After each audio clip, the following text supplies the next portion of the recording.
अरे क्यों बात कर रहे हो? हाँ, क्यों बात कर रहे हो?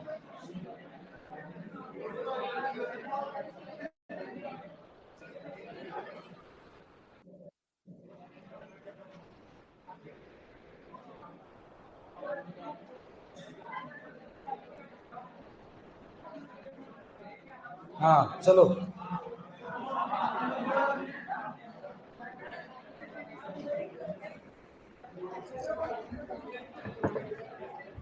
हम क्रेडिट क्लासिफिकेशन पढ़ रहे थे, ठीक है। क्रेडिट क्लासिफिकेशन में हमने अलग अलग बेसिस पे देख लिया था। आज हम देख रहे हैं on the basis of approach, on the basis of approach, है ना। अप्रोच के आधार पर देखते, सिंपल है, सिंपल है, थोड़ा ध्यान समझना है इसको। सिंपल है, दृष्टि के आधार पे, है ना। On the basis of approach, approach कौन कर रहा है, अप्रोच कौन कर रहा है, उसके बेसिस पे हमने इसको तीन भागों में डिवाइड किया है। एक तो व्यक्तिगत दृष्टिकोण के आधार पर, एक क्षेत्र आधारित दृष्टिकोण के आधार पर, और एक विभिन्न ब्याज दर के आधार पर, मतलब डिफरेंशियल इंटरेस्ट रेट के आधार पर। इंपोर्टेंट जो है यहाँ पे ये है, यहाँ से एग्जाम में क्वेश्चन आ सकता है, समझो इसको, ध्यान से समझो। सबसे पहले तो हमने कहा इंडिविजुअल अप्रोच, बिल्कुल सिंपल है। इंडिविजुअल अप्रोच का मतलब है कि जो भी किसान, चाहे वो खेती के लिए जा रहा हो, दूसरा कोई किसान है ना, दूसरा कोई व्यक्ति है जो डेयरी के लिए जा रहा हो या कोई पोल्ट्री के लिए जा रहा हो, जिसके लिए भी वो, जिस एक्टिविटी के लिए भी लोन लेने जा रहा है, वो डायरेक्टली अगर अप्रोच कर रहा है, डायरेक्टली अगर सीधा जा करके बैंक से संपर्क कर रहा है, वो डायरेक्टली जो वहां से जो बैंक है वो क्या कर रहा है, उस फार्मर को क्या दे रहा है, पैसा दे रहा है, ठीक है ना, उस व्यक्ति को, उस बरोबर को। ये जो लेंडर है, इस बरोबर को डायरेक्टली जो है जो भी पेमेंट है, जो भी बैंक, जो भी लोन ले रहा है, क्रेडिट दे रहा है, डायरेक्टली दे रहा है ना, अलग अलग उद्देश्यों के लिए, है ना। जो भी क्रॉप कल्टीवेशन करना है या डेयरी के लिए या पोल्ट्री के लिए, जिसके लिए भी अगर वो पैसे लेने जा रहा है, उसकी हम बात कर रहे हैं। तो विभिन्न उद्देश्यों के लिए व्यक्तियों को दिए गए ऋण इसी श्रेणी में आता है। तो जो व्यक्ति जिस एक्टिविटी के लिए अलग अलग तरीके से, है ना, अलग अलग एक्टिविटी के लिए अलग अलग उद्देश्यों के हिसाब से वो क्या करता है, यहाँ डायरेक्टली चीज कहाँ जाता है, बैंक में जाता है, डायरेक्टली सीधा, है ना। तो इसको अपन क्या कहते हैं, व्यक्तिगत पर्सनली जो अप्रोच है या इंडिविजुअल अप्रोच है, उसको अपन कह रहे हैं कौन सा, इंडिविजुअल अप्रोच के आधार पर, ठीक है। दूसरा है, ये समझो ध्यान से, area based approach, area based approach, इसको समझो। जैसे हमने कहा कि उदयपुर के अंदर, है ना, उदयपुर के अंदर कोई एक, हम जो है एक बैंक ले लेते हैं, है ना, उदयपुर के अंदर कोई एक बैंक है, एसबीआई, क्या है, एसबीआई। ये जो एसबीआई जिसका जो हेड ऑफिस है वो उदयपुर में है, मतलब डिस्ट्रिक्ट पे है, हेडक्वार्टर, डिस्ट्रिक्ट हेडक्वार्टर पे है, डिस्ट्रिक्ट हेडक्वार्टर पे है यहाँ पे, है ना। तो यहाँ पे हमने कहा कि इससे उदयपुर जिले के जो आसपास का जो एरिया है, उदयपुर जिले का जो आसपास की जो तहसील है, जो गांव है, वहां के व्यक्ति को अगर पैसा चाहिए, लोन चाहिए, या फिर पैसा जमा कराना है ना, पैसा जमा कराना है, तो उसको कहाँ आना पड़ेगा, यहाँ पे उदयपुर जिले के अंदर आना पड़ेगा, है कि नहीं। तो क्या है, सरकार ने समय समय पर, है ना, सरकार ने, चाहे वो राज्य सरकार हो चाहे वो भारत सरकार हो, सरकार ने अलग अलग समय पर, है ना, अलग अलग समय पर जरूरत के हिसाब से, जरूरत के हिसाब से अलग अलग एक्टिविटी के लिए, है ना, अलग अलग एक्टिविटी के लिए उन्होंने क्या किया, एक एरिया को क्या किया, एरिया को क्या किया, सेलेक्ट किया। जैसे हमने कहा कि अगर उदयपुर जिले के अंदर ये एसबीआई जो बैंक है, इसकी एक ही ब्रांच है, और वो भी कहाँ पे है, उसके यहाँ पे डिस्ट्रिक्ट हेडक्वार्टर पे, यहीं पर। तो यहाँ पे जो आसपास के जो लोग हैं, अगर उनको पैसा जमा कराना हो या लोन लेना हो, क्रेडिट लेना हो, या किसी प्रकार की कोई सुविधा अगर इनको चाहिए, किससे संबंधित, बैंक से संबंधित, तो इन सबको जो है कहाँ पे जाना पड़ेगा, यहाँ आना पड़ेगा, चाहे वो कहीं कितनी दूर से भी आ रहे हैं, सीधी सी बात है। तो इनको अगर कोई भी अगर यहाँ पे अगर फायदा लेना है बैंक से, पैसा जमा कराना है, कुछ भी करना है, तो इसको कहाँ आना पड़ेगा, यहाँ पे आना पड़ेगा। तो ये एसबीआई ने क्या सोचा कि यार ऐसा करते हैं कि अपन जो है अपना जो बैंक है उसके उसके अंदर हम जो है एक लोन की बात कर रहे हैं, क्रेडिट की बात कर रहे हैं, तो हम जो है एक एरिया सेलेक्ट करते हैं, एक पर्टिकुलर एक एरिया, एक तहसील, एक एरिया, एक लोकेशन सेलेक्ट करते हैं, जिसके अंदर हम जो है क्रेडिट की फैसिलिटी, एटीएम की फैसिलिटी, है ना, एटीएम की जो है फैसिलिटी, और यहाँ पे लोग बहुत दूर दूर से आते हैं, तो हम ऐसा करते हैं कि यहाँ पे अपन एक ब्रांच और खोल लेते हैं, एक ब्रांच और ओपन कर लेते हैं। तो यहाँ से जो लोग बड़ी दूर दूर से आते हैं, जिनकी रिक्वायरमेंट वही सेम रिक्वायरमेंट है जो कि यहाँ इतनी दूर आने के बाद पूरी होती है, अपन क्या करते हैं कि अपनी एक ब्रांच और जो है एक तहसील लेवल पे खोल, तालुका लेवल पे ओपन कर देते हैं। तो अलग अलग लोकेशन पे इन्होंने क्या किया, अपनी बैंकिंग फैसिलिटीज को क्या किया, स्प्रेड किया, है ना, क्या किया, स्प्रेड किया। सरकार ने देखा कि यार कुछ एरिया ऐसे हैं जहाँ पे इरिगेशन की जो फैसिलिटी है वो बहुत कम है। तो हम ऐसा करते हैं कि इन पर्टिकुलर जिस रीजन के अंदर, जिस एरिया के अंदर इरिगेशन की फैसिलिटी नहीं है, वहां पे अपन क्या करते हैं, केनाल इरिगेशन के थ्रू जो है वहां पे इरिगेशन की फैसिलिटी प्रोवाइड करवा सकते हैं। सरकार ने देखा कि यार कुछ एरिया ऐसे हैं देश के अंदर या राज्य के अंदर कि कुछ जगह जहाँ पे एजुकेशन क्या है, बहुत कम है, लिटरेसी जो रेट है बहुत कम। तो अपन क्या कर सकते हैं, यहाँ पे एक पर्टिकुलर एरिया सिलेक्ट करेंगे, उस एरिया के अंदर उस पर्टिकुलर जगह पे हम क्या करेंगे, बहुत सारे स्कूल या कॉलेज खोलेंगे। सरकार ने देखा कि यार, हमने देखा कि कुछ एरिया ऐसे हैं जहाँ पे है ना, जहाँ पे पानी की व्यवस्था जो है, ड्रिंकिंग वाटर जो है बहुत कम। तो हम यहाँ पे वो पानी की पीने की व्यवस्था कर सकते हैं। तो हमने कहा कि कुछ एरिया ऐसे जहाँ पे मार्केट की फैसिलिटी नहीं है, कहाँ मार्केट की फैसिलिटी नहीं, तो वहाँ पे मंडी खोली जाएगी। तो हमने कहा कि सरकार क्या कर रही है कि एक पर्टिकुलर एरिया को क्या कर रही है, टारगेट कर रही है, और जो भी फैसिलिटीज है, चाहे वो बैंकिंग की फैसिलिटी हो, चाहे वो एजुकेशन की हो, चाहे इरिगेशन की हो, चाहे किसी भी प्रकार की हो, है ना, सही किसी न किसी प्रकार की जो है उस एरिया को टारगेट करके यहाँ पे फैसिलिटीज को क्या करवाई जाती है, प्रोवाइड की जाती है। ठीक है, तो हमने देखा कि अलग अलग समय पे जो है ऐसे प्रोग्राम चलाए गए थे, जिसके अंदर एक एरिया को क्या किया जाता था, सेलेक्ट किया जाता था, उस एरिया को जो है पर्टिकुलर किसी भी एक्टिविटी के अंदर, उस एरिया के अंदर वो एक्टिविटी की फैसिलिटी प्रोवाइड की जाती है। तो क्षेत्र आधारित जो दृष्टिकोण था, जिसमें एक एरिया को पूरे को सिलेक्ट करके और उसके अंदर फैसिलिटीज प्रोवाइड की जाती थी। ठीक है, तो किसी क्षेत्र के अंतर्गत आने वाले व्यक्तियों को किसी विशिष्ट उद्देश्य कुछ भी हो सकता है, इरिगेशन का वाटर पानी हो सकता है, या बैंकिंग फैसिलिटी हो सकती है, एजुकेशन हो सकता है, उसके लिए अगर उसको ऋण प्रोवाइड किया जाएगा, है ना, ऋण दिया जाएगा, या जो भी फैसिलिटी प्रोवाइड की जाएगी उसके लिए अगर एरिया सेलेक्ट करके अगर किया जाता है, तो वो कैसा दृष्टिकोण हो गया, क्षेत्र आधारित हो, जिसमें हमने कहा कि ब्रॉड प्रोन एरिया प्रोग्राम चलाया गया था 1973-74 के अंदर, इस तरीके से जहाँ पे सूखा ज्यादा पड़ता था, वहां पे उन्होंने इस तरीके का प्रोग्राम चलाया। एक जो है सर्विस एरिया अप्रोच जो है, ये चला गया था 1989 के अंदर। तो ये राजस्थान के अंदर जो है सरकार के द्वारा अलग अलग समय पे जो है ऐसे प्रोग्राम चलाए गए। ठीक है, तो ये जो अप्रोच है, इस अप्रोच को अपन क्या कह रहे हैं, क्षेत्र आधारित दृष्टिकोण, जिसके अंदर एक पर्टिकुलर एरिया को क्या किया जाता है, सेलेक्ट किया जाता है। नेक्स्ट जो है वो क्या है, डिफरेंशियल इंटरेस्ट रेट। ये बहुत इंपॉर्टेंट है, यहाँ पे आपको चार चीजें ध्यान में रखनी है। एक तो इसकी फुल फॉर्म की DIR की फुल फॉर्म क्या है, डिफरेंशियल इंटरेस्ट रेट। दूसरा ये है कि ये किन लोगों के लिए है, जो समाज में जो कमजोर वर्ग हैं उनके लिए लिया गया था। और यहाँ पे जो इंटरेस्ट रेट थी, ब्याज की प्रति वर्ष कितनी थी, 4% थी। और किसके द्वारा दिया गया था, बीके हजारे के द्वारा। ये चार चीजें आपको ध्यान में रखनी है। एक तो फुल फॉर्म ध्यान में रखनी है, दूसरी आपको किसके लिए, वीकर सेक्शन, समाज के अंदर जो वीकर सेक्शन है ना, जो वीकर सेक्शन है उनके लिए, और कितना परसेंट ब्याज दिया जा रहा था उनसे, 4% प्रति वर्ष। ठीक है, और किसके द्वारा ये स्थापित किया गया था, बीके हजारे के द्वारा। ठीक है, ये लिख लो, on the base of approach, है ना, अप्रोच दृष्टिकोण के आधार पर। 3 भागों में हमने डिवाइड किया है, व्यक्तिगत दृष्टिकोण, एरिया आधारित दृष्टिकोण, और डिफरेंशियल इंटरेस्ट रेट। लिख लो फटाफट।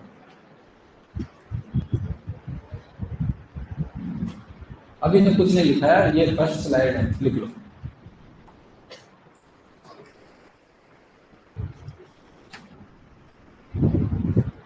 तुम्हारे कल से छुट्टियां लग रही है क्या?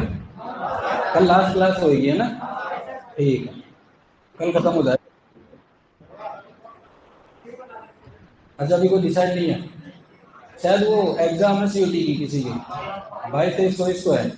हाँ ठीक, कोई बात नहीं, फटाफट करो, आज ये पूरा खत्म करना है अपन को। फिर कल अपने बचेगा फार्म प्लानिंग और फार्म बजटिंग, और क्या बचेगा उसमें? हम्म, और क्या बच रहा है अपने?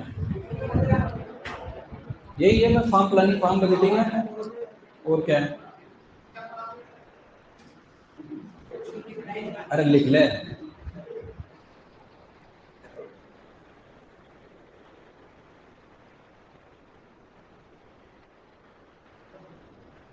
इसके बाद में क्रेडिट इंस्टीट्यूशन पढ़ेंगे, है ना, RBI है, SBI है, RRB और नाबार्ड।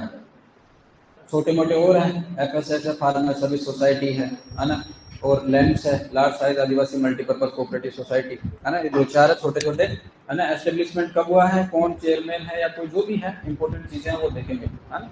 वर्ल्ड बैंक है, वर्ल्ड बैंक के बारे में थोड़ी सी चीज पढ़ेंगे, कितने मेंबर है, कहाँ हेडक्वार्टर है ना, देखेंगे।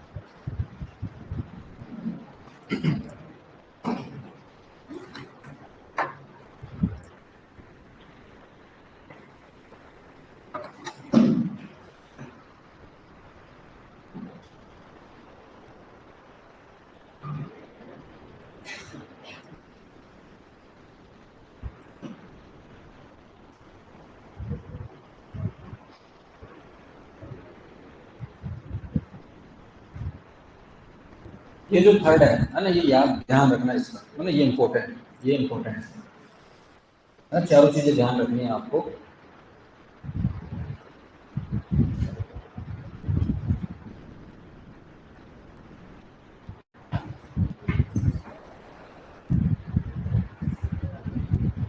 एजेंसियां पढ़ ली ना अपने, agency of national agriculture market की एजेंसियां पढ़ ली, नाफेड, राजफेड, सीसीआई, है ना, एफेडा, जेसीआई, बहुत सारी पढ़ ली हमने, इंस्टीट्यूशन जो है वो पढ़ लिए हमने सारे।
रिजल्ट देखो, टेस्ट हो गया क्या, बड़े खुश हो।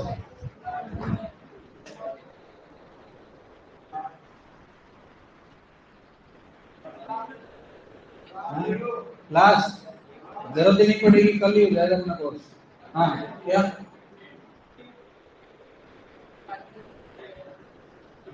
कहाँ पे, क्षेत्र आधारित दृष्टिकोण,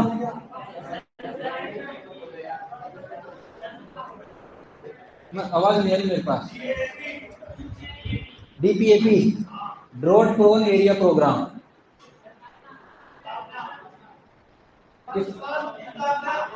1973-74, 1973-74, है ना, 1973-74।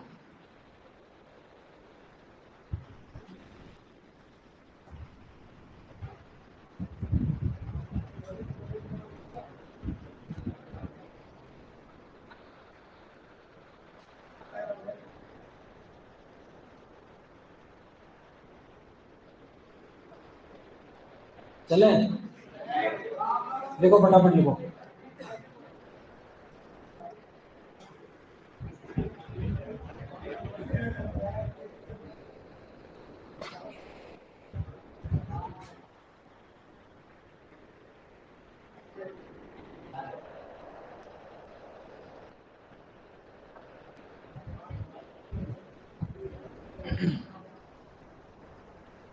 चले क्या, लिखो भाई लिखो, फटाफट लिखो, तुम बहुत धीरे लिखते हो। एक शब्द देखते हो, फिर एक लिखते हो, फिर एक शब्द देखते हो, फिर एक लिखते हो।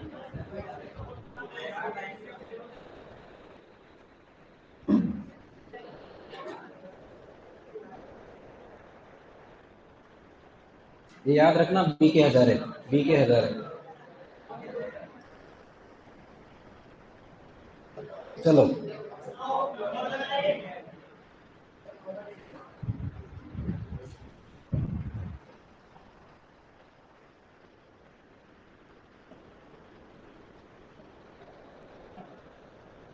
चले।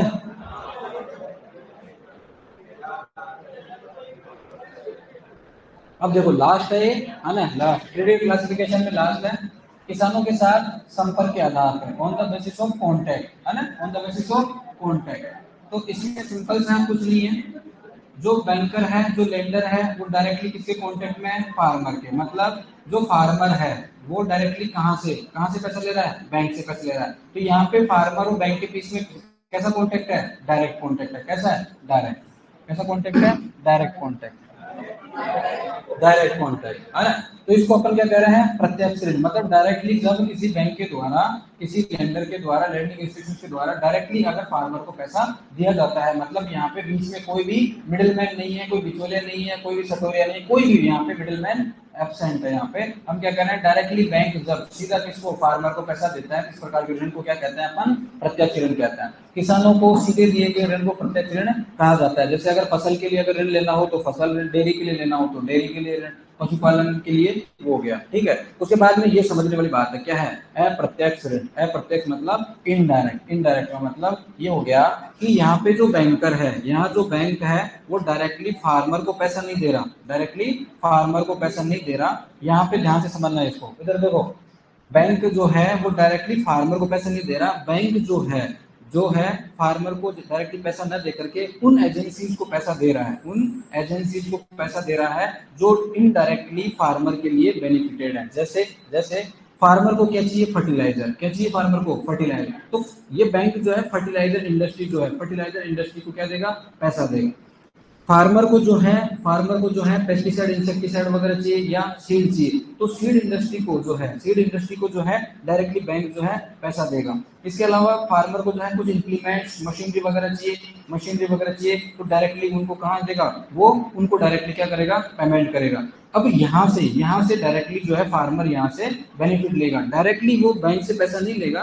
वो जो बैंक्स हैं, जो भी जितने बैंक्स हैं, वो उन एजेंसीज को पैसा देंगे, जो फार्मर के लिए फायदेमंद है। जैसे और बात करें, एफएसएस है, फार्मर सर्विस सोसाइटी है, एफएसएस है, अभी थोड़ी देर बाद पढ़ेंगे। इसके बाद में है एलएएमपीएस, लार्ज साइज आदिवासी मल्टीपर्पज कोऑपरेटिव सोसाइटी है। इसके बाद में मान लो एक है PACS, primary agricultural cooperative society है। ये प्राइमरी लेवल, विलेज लेवल पे काम करती है, इन सब का काम क्या है, फार्मर्स को जो है फैसिलिटी प्रोवाइड करना, फार्मर्स को जो है इनपुट प्रोवाइड करना, फार्मर को क्रेडिट प्रोवाइड करना, फार्मर को स्टोरेज की फैसिलिटी प्रोवाइड करना।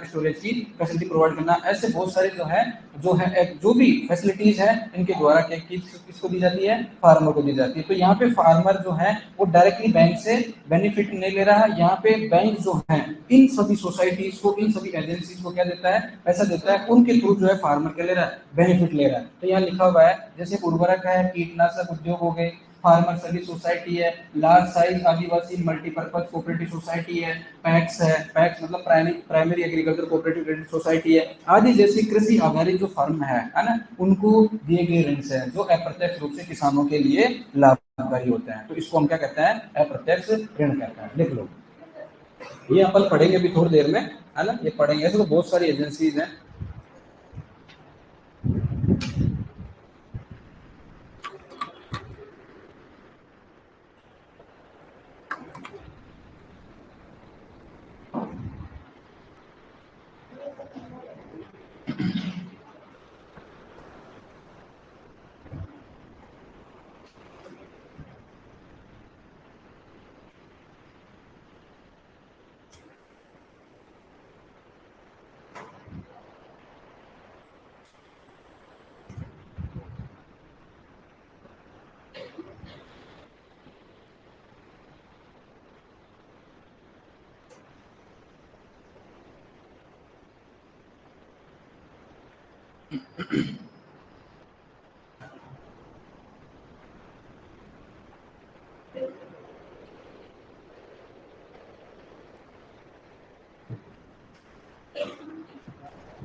अरे बातें नहीं।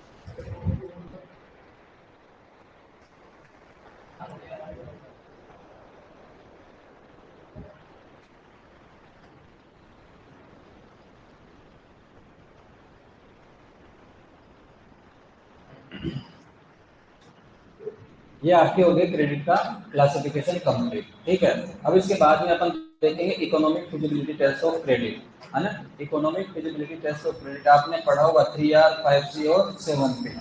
3R 5C और 7P याद आ रहा है कुछ उसके बारे में? बिल्कुल शॉर्ट में पढ़ते हैं, है ना। 3R 5C एंड 7P बिल्कुल शॉर्ट। केवल आपको नाम नाम लिखना है, मैं आपको समझा देता हूँ, है ना। नाम लिखने हैं आपको, एग्जाम में अगर आता है ना। 3R 5C और 7P आपको वो याद रखने हैं। ठीक है, उनका अर्थ मीनिंग जो भी है मैं आपको बता देता हूँ शॉर्ट में। ऐसा है।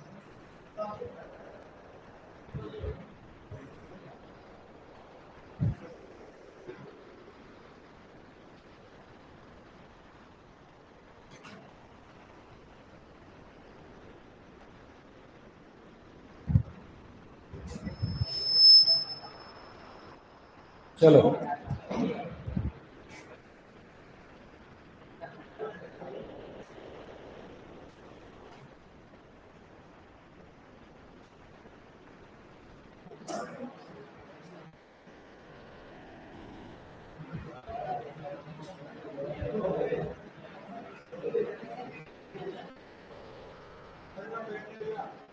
अरे पागल हो गया क्या तू? बचपन बच्चों की तरह दिखे कर रहे हो, हाँ? टाइम नहीं ले रहा। पहले लिख ले तू तो।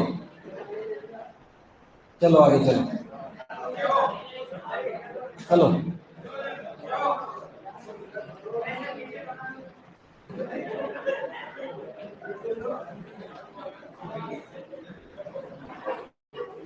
यही हरकत है तुम्हारी, है ना। हाँ यही हरकत है, और क्या है। चलो अब हम देख रहे हैं economic feasibility test of credit. सीधी सी बात है भाई, सीधी सी बात है क्या, कि अगर कोई भी अगर एजेंसी गवर्नमेंट हो चाहे प्राइवेट हो, कोई भी हो, अगर किसी का रिक्रूटमेंट करती है, किसी का सिलेक्शन करती है, तो एग्जाम करवाएगी। सीधी सी बात है। अगर किसी भी व्यक्ति का सिलेक्शन करेगी तो उसके लिए वो क्या करेगी? एग्जाम करवाएगी। एग्जाम भी हम कहते हैं कि एक फर्स्ट पेपर होगा, फर्स्ट पेपर के अंदर जो है रीजनिंग मैथ इंग्लिश कुछ अलग आएगा सिलेबस में, है ना। सेकंड पेपर होगा जिसमें सब्जेक्ट का नॉलेज होगा। थर्ड स्टेप के अंदर वो इंटरव्यू करवाएगा, है ना। इस तरीके से एक बेस्ट जो है, बेस्ट कैंडिडेट का जो है क्या किया जाता है? सिलेक्शन किया जाता है, सिलेक्शन किया जाता है। उसी प्रकार जो बैंक है, उसी प्रकार जो बैंक है, जो पैसा देने वाला है, लैंडिंग एजेंसी है, वो उस फार्मर का सिलेक्शन करेगी या उस बोरोवर का सिलेक्शन करेगी जो जो उसके टेस्ट में पास हो जाए, जो उसके टेस्ट में पास हो जाए। तो वो कौन कौन से ऐसे टेस्ट है जो कि उसकी क्वालिफाई के लिए उसको देने होंगे। जैसे हमने कहा, एक तो हम देखेंगे कि क्या है 3 आवर्स, एक हम देखेंगे 5 Cs, एक हम देखेंगे 7 Ps। क्या है 7 Ps? अब ये क्या होता है, बिल्कुल अपन सरफेसली इसको देखेंगे। 3R 5C and 7P। तो सबसे पहले अपन स्टार्ट करते हैं 3R। क्या है 3R? अरे बातें मत करो। फर्स्ट है return from the investment. Investment, ठीक है। रिटर्न फ्रॉम द इन्वेस्टमेंट, या दो दो शब्द आ रहे हैं, एक तो रिटर्न आ रहा है और एक इन्वेस्टमेंट। अभी हमने कहा कि ये जो बैंकर है ये किस पे पैसा खर्च कर रहा है? इस फार्मर पे। ये बैंक किस पे पैसा खर्च कर रहा है? फार्मर। तो बैंक इन्वेस्टमेंट किस पे कर रहा है? फार्मर। और फार्मर फर्दर इन पैसों को कहाँ पे इन्वेस्ट करेगा? किसी भी एक्टिविटी में। हमने कहा कि वो क्रॉप कल्टीवेशन करे। तो बैंक पैसा दे रहा है फार्मर को, बैंक इन्वेस्ट कर रहा है फार्मर पर, और फार्मर इन्वेस्ट कर रहा है क्रॉप। ये बैंक जो है ये सोचेगा कि जिस व्यक्ति को मैं पैसा देने जा रहा हूँ वो व्यक्ति मेरा जो पैसा है प्रिंसिपल अमाउंट है जो मूलधन है वो, और मेरा जो इसका ब्याज बनेगा वो सही समय पर जो हमने डिसाइड किया है, मान लो 2 साल है, 3 साल, 5 साल, जो भी है उस पर्टिकुलर टाइम पीरियड के अंदर मुझे मेरा पूरा पैसा ब्याज समेत मुझे पूरा पैसा रिटर्न कर दे, रिपे कर दे, है ना, वापिस मेरे को रिपे कर दे, तो इसका इन्वेस्टमेंट सक्सेसफुल हो गया। और ये जो फार्मर है वो ये चाहता है कि जो पैसा मैंने बैंक से लिया है मुझे ये ब्याज समेत पैसा बैंक को देना है, और इसके अलावा मेरी जो रिक्वायरमेंट है, मेरी जो और अदर रिक्वायरमेंट्स है, कंजम्पशन रिक्वायरमेंट्स हैं, उनको भी पूरा करे। तो मैं जहाँ पे इन्वेस्ट करूँ ना, वहां से मुझे जो है वो जो पैसा जो मैंने लिया है प्रिंसिपल अमाउंट, जैसे मैंने कहा मान लो 3 लाख रुपए का उन्होंने उन्होंने वो क्या लिया, लोन लिया, और उसके अलावा उसको मान लो 15,000 रुपए 15,000 को ब्याज के रूप में देना पड़ेगा, 3,15,000 मुझे बैंक को देना पड़ेगा, और इसके अलावा मेरे को कुछ कैश की रिक्वायरमेंट पड़ेगी, है ना, पैसों की जरूरत पड़ेगी, उसको भी मेरे को क्या करना है, जरूर पूरा करना है। तो ये बैंक इन्वेस्टमेंट कर रहा है किस पर, फार्मर पर, किस पर कर रहा है, बैंक इस पे इन्वेस्ट कर रहा है फार्मर का, तो ये सोचेगा कि जो मैं पैसा दे रहा हूँ, वो ब्याज समेत मेरे पास में आ जाए, तो इन्वेस्टमेंट सक्सेसफुल है।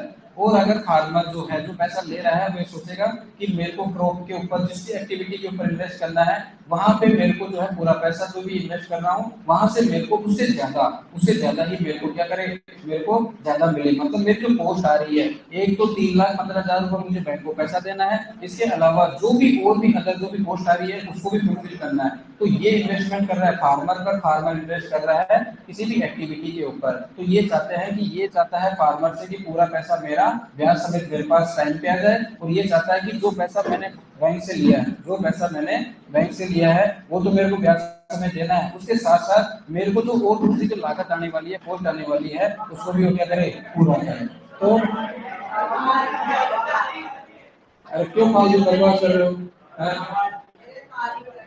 हाँ तार हिल रहा है, ठीक है, आवाज आ रही है ना, हाँ फालतू बातें मत करो, है ना, ध्यान रखो।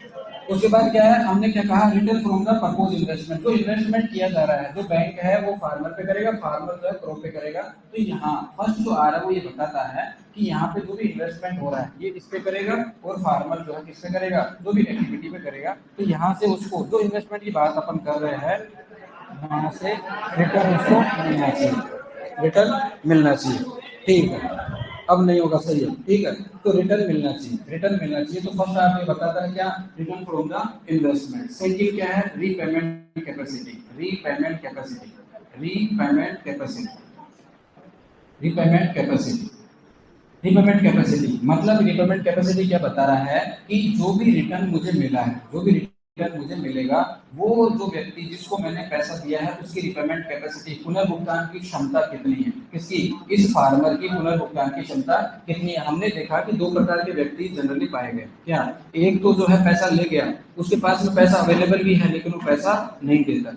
दूसरा व्यक्ति जो है किसी न किसी कारणवश इसके पास में पैसा नहीं आया, क्यों, क्योंकि हमने कहा तो फ्लड आ गया या ड्रोट आ गया, उसकी वजह से इसके पास में पैसा नहीं आया, इस वजह से पैसा नहीं दे पा रहा। लेकिन वो व्यक्ति जिसके पास में पैसा है उसके बावजूद भी वो पैसा नहीं दे रहा, इसका मतलब इसकी रिपेमेंट कैपेसिटी क्या है, बहुत खराब है। तो वो कंडीशन जो है बैंक वाला इस फार्मर की जो रिपेमेंट कैपेसिटी देखेगा। अब कोई भी व्यक्ति जो बैंक के पास में पैसा लेने जा रहा है, वो जाते ही बैंक वाला उसको पैसा, ये तो सेल खत्म हो गया लगता है, सेल चेंज कर लो।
हेलो।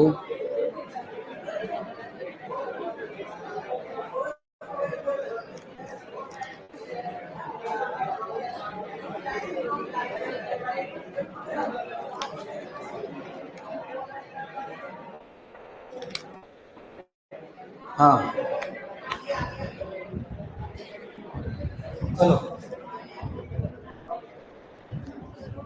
तो हम क्या कह रहे हैं कि यहाँ पे जो बैंकर है, यहाँ जो बैंकर है उस फार्मर की क्या देखना चाहेगा, रिपेमेंट कैपेसिटी देखना चाहेगा कि उसकी पुनर्भुगतान की क्षमता कितनी है। और थर्ड जो होता है, थर्ड क्या है, रिस्क बीयरिंग एबिलिटी।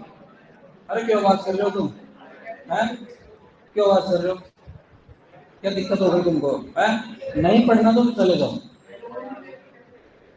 क्या अब तुम सुनोगे तब ना। अब तुम आवाज कर रहे हो, मेरी इच्छा खुद की नहीं हो रही पढ़ाने के लिए, तुम बातें कर रहे हो, या पढ़ने के लिए बैठो तो पढ़ो ना, सीधी सी बात है, आवाज कर रहे हो। मैं बता रहा हूँ, तुम समझने की कोशिश कर रहे हो, इसलिए मेरे को वो करना पड़ता है। हम क्या कर रहे हैं कि जो बैंकर है वो उसकी रिपेमेंट कैपेसिटी देखेगा। अब तुम्हारा सवाल ये है कि पैसा तो दिया नहीं, कैसे देखेगा, तो भैया बात ये सी है कि टेस्ट वो जो लेगा ना, टेस्ट जो ले रहा है वो उसके अंदर ने कहा कि बैंक जब पैसा देगा उससे पहले उसकी रिपेमेंट कैपेसिटी देखेगा। तो रिपेमेंट कैपेसिटी के लिए हमने पहले भी कहा है, जब फार्मर बैंक के पास जाता है, फार्मर बैंक के पास जाता है तो वो पूछता है कि आपने इससे पहले लोन लिया है क्या, तो वो जवाब देता है कि ये डिस्कस अपन कर लिया पहले, तो वो कहता है कि हाँ मैंने पहले बैंक से लोन लिया है। तो कहेगा कि किस बैंक से लिया है, कितना लिया था और किस पर्पज के लिए आपने बैंक से लोन लिया, तो वो बताएगा कि हाँ उस समय मैंने इस पर्पज के लिए लोन लिया था और वो पैसा मैंने टाइम से रिपे कर दिया। दूसरी कंडीशन आती है कि ये व्यक्ति इस व्यक्ति को जानता ही नहीं जानता, अगर नहीं जानता तो गांव के अंदर, क्योंकि हमें पता है कि जो जनरली बैंक होता है उस बैंक के अंदर लोन लेने वाले उस गांव के आसपास के होंगे, ऐसा तो नहीं कि दूसरे राज्य से लोन लेने के लिए आएगा, उसी गांव के आसपास के लोग होते हैं। तो इसके लिए वो जो बैंकर है पहले उस व्यक्ति की पूरी जांच पड़ताल करता है, उसके लिए उस गांव का कोई भी रिप्रेजेंटेटिव कोई भी होगा, मान लो कोई सरपंच है या कोई भी ऐसा व्यक्ति जिसका उस बैंक के अंदर अकाउंट है ना, या उसका जो है लॉयल पर्सन अच्छा जो है, यहाँ से जनरली उससे अच्छा बैंक से संपर्क बनाया हुआ है कि नहीं, तो वहां से जाकर के वो क्या करेगा, उससे संपर्क करेगा, पूछेगा भाई उसकी कैपेसिटी कैसी है। ऐसा तो नहीं कि ये किसान जो है ये अक्सर बैंकों से पैसा ले लेता है और पैसा पेमेंट करता नहीं, तो वो कैपेसिटी देखेगा, उसकी रिपेमेंट कैपेसिटी देखेगा, सीधी सी बात है। और इसके लिए जो है मैथमेटिकली भी है, वो छोड़ो तुम, तुम्हारे बस की बात नहीं। उसके बाद बात कर रहे हैं risk bearing ability, risk bearing ability, risk bearing ability, risk bearing ability, जोखिम सहन की क्षमता, जोखिम सहन की क्षमता उसकी कितनी है। तो हम ये देखते हैं कि हमने एक स्टेट की बात करें, जैसे मान लो महाराष्ट्र है, महाराष्ट्र है, हमने देखा कि यहाँ पे फार्मर्स का सुसाइड सबसे ज्यादा है, फार्मर सुसाइड सबसे ज्यादा है। तो ऐसी कंडीशन क्रिएट ना होनी चाहिए कि जिसके अंदर फार्मर जो है जैसे ऐसे होता है कि आरबीआई है, जैसे आरबीआई है, आरबीआई क्या करेगा, आरबीआई जो बैंक्स है उनको कहेगा कि आपको जो है 50 करोड़ रुपए जो है फार्मर्स को क्या करना है, डिस्ट्रीब्यूट करना है।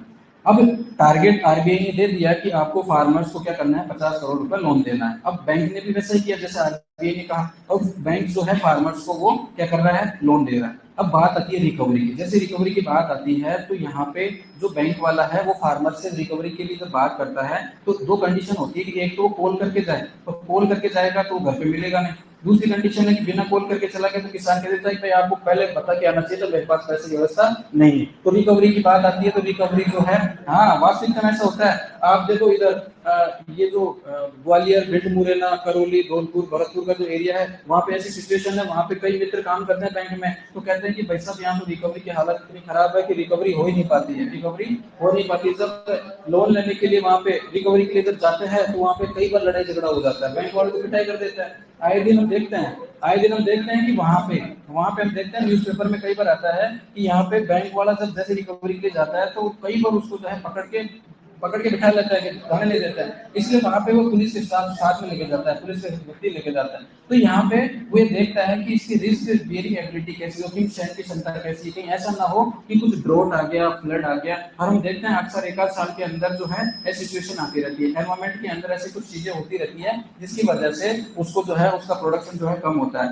प्रोडक्शन कम होता है, फाइनेंशियल उसका जब लॉस हो रहा है उसकी स्थिति में ये किस तरीके उसके साथ में खड़ा रहता है। तो इसको मेजर करने के लिए कई सारे स्टैटिस्टिकल टूल्स यूज में लेते हैं, कोएफिशिएंट ऑफ वेरिएशन है, स्टैंडर्ड डेविएशन है, प्रोग्रामिंग, लीनियर प्रोग्रामिंग मॉडल्स है, काफी सारे हैं, वो अलग चीज है। आपको तो ये ध्यान रखना है कि 3R कौन कौन से होते हैं, बस इतना ध्यान में आपको रखना है। एक तो आपका रिटर्न फ्रॉम द इन्वेस्टमेंट होता है, दूसरा रिपेमेंट कैपेसिटी होती है कि उस फार्मर की रिपेमेंट कैपेसिटी कितनी बढ़िया है, और तीसरा क्या है, risk bearing ability, risk bearing ability क्या होती है। ठीक है, तो यहाँ पे लिखा हुआ है फर्स्ट जो है return from the propose investment जो है, इसमें क्या है, हम कह रहे हैं प्रस्तावित जो से प्राप्त होने वाली आय है, इसके बारे में ध्यान रखा जाता है। हमने बताया कि फार्मर और जो बोरोवर जो है वो और जो कि बैंकर है दोनों अपने अपने रिटर्न और इन्वेस्टमेंट की बात करते हैं। उसके बाद में हमने कहा रीपेमेंट कैपेसिटी, पुनर्भुगतान की क्षमता, जिसमें हमने कहा किसान द्वारा निर्धारित समय अवधि के भीतर जो है ऋणदाता एजेंसी जो है, जो लोन देने वाली जो एजेंसी है, लैंडिंग इंस्टीट्यूशन, उसके द्वारा प्राप्त जो ऋण है उसको चुकाने की जो क्षमता होती है, ये डेफिनेशन याद रखना है बस। इसको अपन क्या करें, रिपेमेंट कैपेसिटी। और थर्ड क्या है, risk bearing ability of the farmer, जो कि कौन है, बरोबर। किसान की जोखिम वहन क्षमता क्या है, यह है किसान की वित्तीय हानि है ना, फाइनेंशियल जब लॉस हो जाता है उसके कारण उत्पन्न होने वाले जोखिम का सामना करने की क्षमता होती है, उसको हम क्या कह रहे हैं, रिस्क बेयरिंग एबिलिटी। आपको केवल नाम याद रखना है बस, ऐसा लिख लो इनको फटाफट।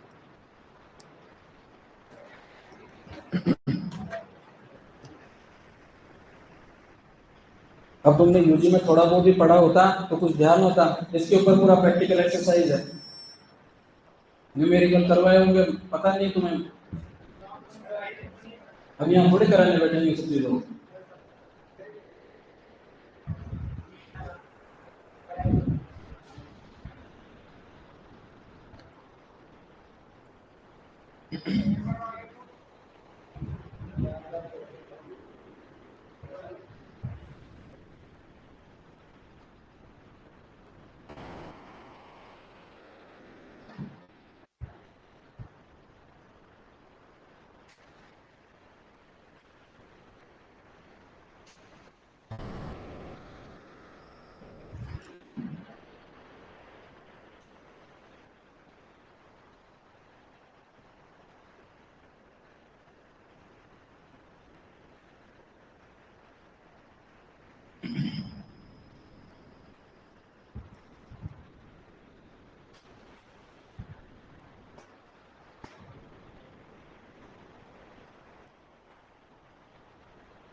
तो ये हमने पहले बता दिया था कि जैसे कोई भी व्यक्ति लोन लेने के लिए जाता है तो उससे बहुत सारी इंक्वायरी की जाती है, बहुत सारे क्वेश्चन पूछे जाते हैं, बहुत सारी चीज़ों को वेरीफाई किया जाता है कि नहीं। उसके बाद उसको लोन दिया जाता है। वो लोन देने पर हमें कहते हैं कि जो बैंक वाला है उससे पहले भी जाकर के विजिट करके आएगा कि वास्तविकता में जो कह रहा है वो सही कह रहा है कि नहीं कह रहा है। काफी सारी चीजों को देखने के बाद ही लोन दिया जाता है। तो काफी सारी ऐसी चीजें हैं, टेस्ट है, जिसमें हमने कहा कि एक तो उसका जो है इन्वेस्टमेंट जो है, रिटर्न जो है वो क्या उगा रहा है, कितना मार्केट में बेच रहा है, परिवार में कितने मेंबर्स हैं, दूसरी ओर इनकम क्या क्या है परिवार में, काफी सारी चीजों के बारे में देखा जाता है। ऐसा वो एक एनालिसिस जो है एक बैंकर जो है वो करता है।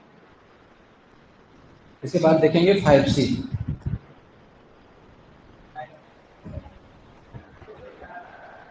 ये आपके सिलेबस में डायरेक्ट लिखा हुआ नहीं है, economic feasibility test of credit, समझ रहे हो ना, वो आपके सिलेबस में नहीं है, लेकिन मुझे ऐसा लगता है ये इंपॉर्टेंट आ सकता है इसलिए मैं पढ़ा रहा हूँ। तो आपको केवल नाम नाम ध्यान रखना है इसका, है ना, ये क्या होता है, सीधी सी बात है। बाकी डिटेल में तो बहुत है।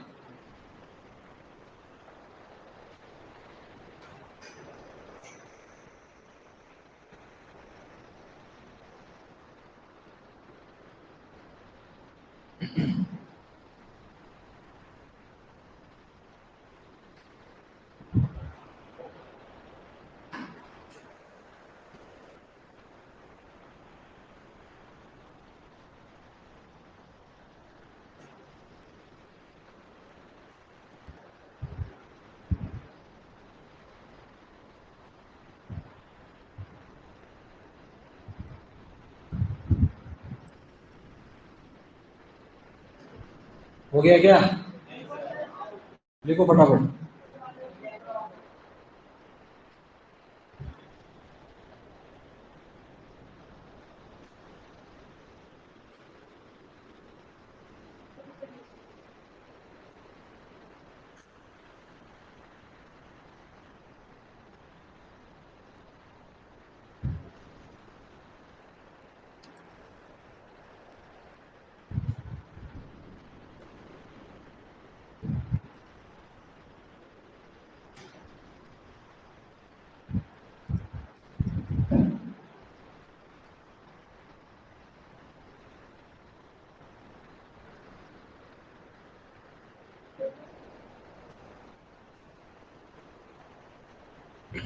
चलो ऐसी तो यार जब उसी टाइम बोलना चाहिए था ना। हाँ? अब मेरे पास वो थोड़े कम बोलने के लिए कुछ। इतनी तो गर्मी नहीं हो रही कोई लग रही है। अभी अभी 5 मिनट और बैठो फिर अपन ब्रेक देंगे है ना, जब बोल देंगे उसको चला 5-7 मिनट और हो गया ना। अरे लिखो जल्दी, बातें क्यों कर रहे हो भैया। चलो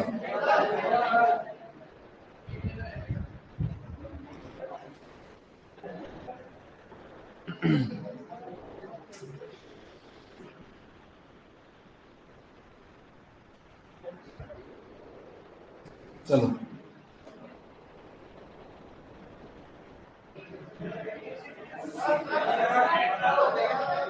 यार तुम इतना धीरे कैसे लिखते हो रहे।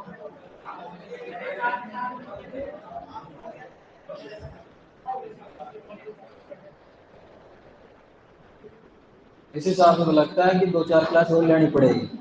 और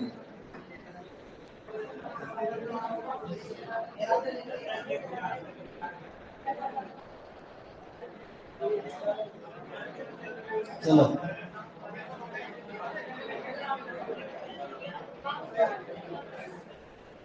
ये देखो 5C है, आपको केवल नाम याद रखना है। एक चीज मैं आपको बता देता हूँ, जो ये सीक्वेंस है इसी सीक्वेंस में याद रखना है, ठीक है ना। इसी सीक्वेंस में याद रखना है, जैसे 3R की बात की।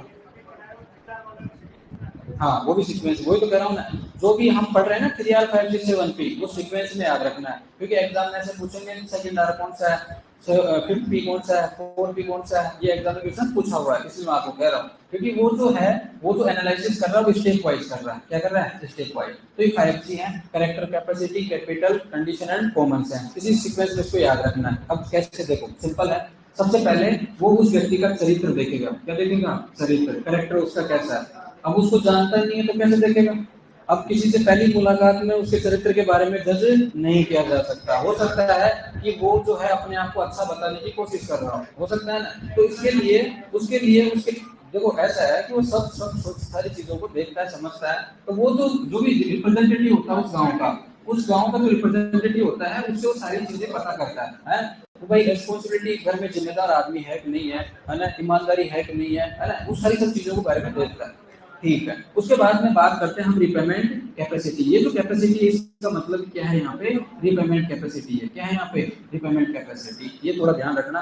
तीसरा हम क्या कह रहे हैं, कैपिटल। तो ध्यान रखना बैंक वाला जो है वो पहली बात चरित्र, दूसरा क्या है उसकी रिपेमेंट कैपेसिटी। अगर ये फुलफिल ना हो रही हो, दोनों चरित्र और रिपेमेंट कैपेसिटी उसकी अगर फुलफिल ना हो रही है, अब किसी के दिमाग में आ रहा होगा सर चरित्र उसका बेकार हो, कुछ भी हो, कुल मिलाकर के ऐसा तो होगा नहीं कि कोई संभल का डाकू होगा या कोई ऐसा इंसान होगा। चरित्र का मतलब ऐसा है कि उसके पास पैसा है लेकिन वो पैसा पे नहीं कर रहा है ना, बार बार बैंक वालों को घुमा रहा है, मतलब झूठ बोल रहा है, इस तरीके का। वो ऐसा नहीं होना चाहिए। अगर ये दोनों फुलफिल नहीं होगा तो हमें ये पता है कि जब हमने क्रेडिट के क्लासिफिकेशन में देखा था, on the basis of security जब बात करी थी, तो हमने कहा था कि किसी न किसी प्रकार की सिक्योरिटी, जो बैंक वाला है किसी न किसी प्रकार की सिक्योरिटी रखता है कि नहीं। तो हमने कहा कि अगर उस व्यक्ति के पास में, उस बरोवर के पास में अगर पूंजी सफिशिएंट है, कैपिटल अगर उसके पास में है तो कोई दिक्कत नहीं है, बैंक जो है सिक्योर है अपनी तरफ से, बैंक क्या है सिक्योर है। तो हमने कहा कि जब कैरेक्टर और कैपेसिटी फुलफिल नहीं होती है, क्वेश्चन पूछा गया है कि जब कैरेक्टर और कैपेसिटी फुलफिल नहीं होती है तो किसके आधार पे, मतलब कैपिटल के आधार पे लोन को दे दिया जाता है कि यार उसके पास तो पूंजी खूब है, बहुत सारी कैपिटल है ना, और उसके पास में एसेट खूब है, तो वो उसके आधार पे सिक्योर हो जाएगा कि अपने पास में तो कैपिटल आ गई, कोई दिक्कत नहीं है। जमीन के कागज होंगे या मकान के कागज होंगे, जो भी है एज ए सिक्योरिटी के रूप में उसको रख करके वो लोन दे देता है। तीसरे क्या है, कंडीशन, स्थिति। कंडीशन का मतलब यहाँ ऐसा है कि जो बैंकर है जिस फार्मर को पैसा दे रहा है वो किस कंडीशन के आधार पे दे रहा है। भाई शॉर्ट टर्म लोन दे रहा है या मीडियम टर्म दे रहा है या लॉन्ग टर्म लोन दे रहा है। अब ये जो लोन दे रहे हैं ये किस कंडीशन के आधार पे है, क्या इंटरेस्ट रेट रहेगी, जो लोन का जो टाइम पीरियड है वो कैसा रहेगा, कितने साल के लिए, कितने वर्ष के लिए दिया जा रहा है, और जो प्रिंसिपल अमाउंट है और जो आपका इंटरेस्ट है वो दोनों मिला करके वो ईयरली पे करेगा, या मंथली पे करेगा या क्वार्टरली पे करेगा। एक क्वार्टर में कितना, कितने महीने होते हैं, एक क्वार्टर में कितने महीने होते हैं, हाँ ये याद आएगा 350। ये याद आएगा 350 है ना। हाँ ये याद आएगा। ठीक है ना। तो एक क्वार्टर के अंदर कितने महीने होते हैं? 4 महीने। कितने? 4 महीने। और एक साल में कितने क्वार्टर होते हैं? ठीक है। तो यहाँ पे कंडीशन की बात करता है कि वो जो पेमेंट करेगा, वो पेमेंट किस आधार पे करेगा? मंथली देगा या हाफ ईयरली देगा या ईयरली देगा, है ना? तो उसके आधार पे करेगा। ठीक है, बात हो। उसके बाद क्या है? Common sense. कॉमन सेंस सामान्य ज्ञान किसके बीच में? इस बरोबर और फार्मर के बीच में। दोनों के बीच में अंडरस्टैंडिंग कितनी है, आपसी समझबूझ कितनी है, उसके आधार पे वो क्या करेगा? लोन दे। तो ये 5 जो है क्या है? 5C: character, capacity, capital, condition and common sense. लिख लो, लिख लो फटाफट। हो गया? लिखो। नहीं चेंज करा तो लिखो ना। लिखो। क्या? तू चुपचाप बैठा रह। इसको लिखो फिर जाना उसके बाद।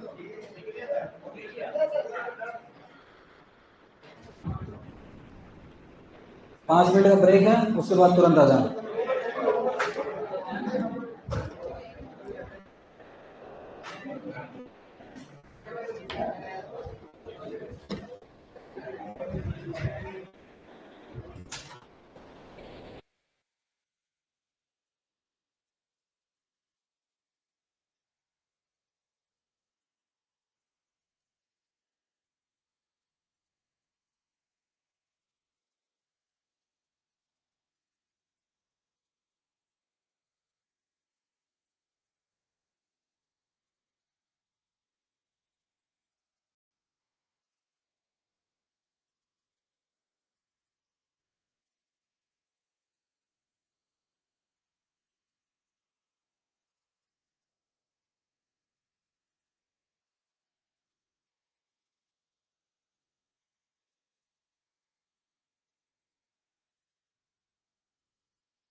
हाँ भाई, अब सुनो, चलो आगे। बच्चों का क्वेश्चन ये है कि ये सीक्वेंस में क्यों याद रखना है? सीक्वेंस में याद रखना है, अगर मान लो कोई भी कल्टीवेशन एक्टिविटी आपसे पूछा जाए तो क्या कहोगे? पहले हार्वेस्टिंग करेंगे, फिर थ्रेसिंग करेंगे, फिर सोइंग करेंगे, फिर इंटरकल्चर करेंगे, ऐसा थोड़े क्या? नहीं, एक सिस्टमेटिक तरीके से होता है, ठीक है ना? ऐसा तो नहीं पहले आपसे इंटरव्यू लिया जाएगा, फिर आपसे मेंस का एग्जाम पेपर करवाएंगे, फिर फर्स्ट पेपर करवाएंगे, ऐसा नहीं होता है। सिस्टमेटिक पैटर्न होता है, उसी के थ्रू ऐसा होता है। तो 3R है, तीनों में मैं ये भी याद करवा दूंगा, ठीक है ना? तो पहला आर कौन सा है? First R return from the investment. Second कौन सा है? Repayment capacity. थर्ड क्या है? Risk bearing ability. Return from the investment, repayment capacity और रिस्क बेयरिंग एबिलिटी। 5C कौन कौन से हैं? Character, capacity, capital, condition, common sense. ठीक है, अब देखते हैं 7P। क्या 7P? सिंपल है, ये 7P है। ये एग्जाम में जाने कितनी बार पूछा गया है, इनको एग्जाम में कई बार पूछा गया है, और ऐसे पूछते हैं 2 नंबर का कौन सा है, 3 नंबर का कौन सा है, ये इस तरीके से पूछा गया है, कई बार पूछा गया है, ठीक है ना? तो ये इसी सीक्वेंस में याद करना है, इसी सीक्वेंस में याद करना है। बिल्कुल सिंपल है, मैं याद करवा दूंगा यहाँ पे, अभी हो जाएगा, कोई दिक्कत नहीं, ठीक है ना? देखो, वन बाय वन करके देखते हैं, ज्यादा डिटेल में हम नहीं जाएंगे कि सिद्धांत क्या बताना चाह रहा है। फार्म क्रेडिट के जो सिद्धांत है, 7Ps है, जो जो बैंकर है ना, वो बरोबर से किस तरीके से इन 7Ps के बारे में कैसे पता करता है, ये कैसे उसके लिए फ्रूटफुल है, कैसे उसके लिए फायदेमंद है ना? तो ये इसी सीक्वेंस में याद रखना है। तो सबसे पहला जो है क्या है? Principle of productive purpose. क्या है? Principle of productive purpose. अब आप देखो, समझो इसको, समझो इसको, क्योंकि आपने बिल्कुल भी नहीं पढ़ा हुआ, बिल्कुल भी नहीं पढ़ा, बाकी इतना टाइम नहीं लगता। प्रोडक्टिव पर्पस, अब आपको याद हो तो हमने क्रेडिट को on the basis of purpose 4 भागों में क्लासिफाई किया था। एक तो प्रोडक्शन, एक इन्वेस्टमेंट, एक मार्केटिंग और एक consumption. On the basis of purpose किया था। बस सीधी सी बात है कि सबसे पहला जो प्रिंसिपल है वो यही है कि भाई जो बैंकर है, जिस फार्मर को पैसे दे रहा है, वो जिस पर्पस के लिए पैसा दे रहा है ना, उसी पर्पस में इन पैसों को लगाना है।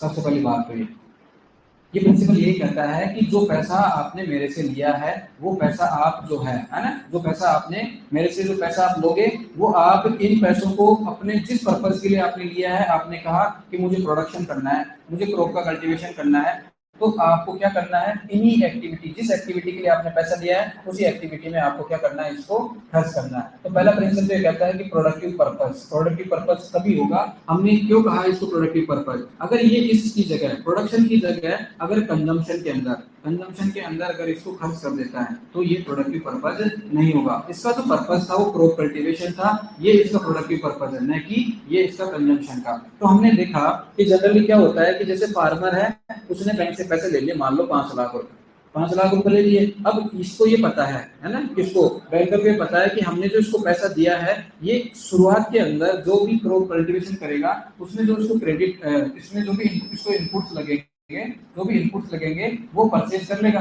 अब ये पूरे के पूरे जो इनपुट से 5 लाख के तो आएंगे नहीं, तो ये क्या कर सकता है? ये क्या कर सकता है कि इन पैसों को, जो बच गए जो पैसे, मान लो 1 लाख रुपए उसने इनपुट खरीद लिए, बाकी के जो 4 लाख रुपए बचे हैं, उसको हम प्रोडक्टिव पर्पज में क्या कर देगा? खर्च कर देगा। तो ये प्रोडक्टिव नहीं होगा, ये लोन जो है प्रोडक्टिव नहीं होगा। क्यों? क्योंकि हमने फर्स्ट आवर में यही कहा है, फर्स्ट आवर में यही कहा है कि आप जो है रिटर्न की जो बात कर रहे हो, आप जो अपने इन्वेस्टमेंट की बात कर रहे हो, वो तभी हो पाएगा, वो तभी हो पाएगा जब आप अच्छे तरीके से इन्वेस्ट करोगे। आप जिस पर्पज के लिए लोन लेके गए हो, अगर उसी पर्पज में आप उसको खर्च करोगे, तो आपको रिटर्न भी क्या मिलेगा? ज्यादा। जितना रिटर्न अच्छा मिलेगा, उतनी रिपेमेंट कैपेसिटी आपकी क्या होगी? ज्यादा होगी, आप लोन अच्छे से चुका पाओगे। तो फर्स्ट जो है कि वो यही कहता है, प्रिंसिपल ऑफ प्रोडक्टिव पर्पस। अब दूसरी बात करें, दूसरा दूसरा कौन सा आपका? दूसरा कौन सा है? Principle of personality. दूसरा कौन सा है? प्रिंसिपल ऑफ पर्सनैलिटी, व्यक्तित्व का सिद्धांत। अब हमने थोड़ी देर पहले भी देखा था कि वो जो व्यक्ति है, जो फार्मर है, जो बरोबर है, उसका व्यक्तित्व कैसा है। जैसे मान लो आप कोई भी एग्जाम पास करके कोई इंटरव्यू देने जाते हैं, तो एग्जाम इंटरव्यू के अंदर हमने कहा है कि उसके अंदर जो है, जैसे मान लो फॉर एग्जाम्पल सपोज करो आप बैंक का ही कोई इंटरव्यू देने जा रहे हैं, तो बैंक के इंटरव्यू के अंदर हमने कहा कि जैसे आप गेट से एंटर करोगे, गेट से एंटर करोगे ना, तो गेट से एंट्री करते ही आपका वो पूरी बॉडी लैंग्वेज, आपका व्यक्तित्व देखता है। वहां पे मान लो 7 लोग बैठे हुए हैं, अलग अलग 7 लोग बैठे हुए हैं, तो जैसे आप गेट से एंट्री करोगे ना, तो कैसे आप एंट्री कर रहे हो?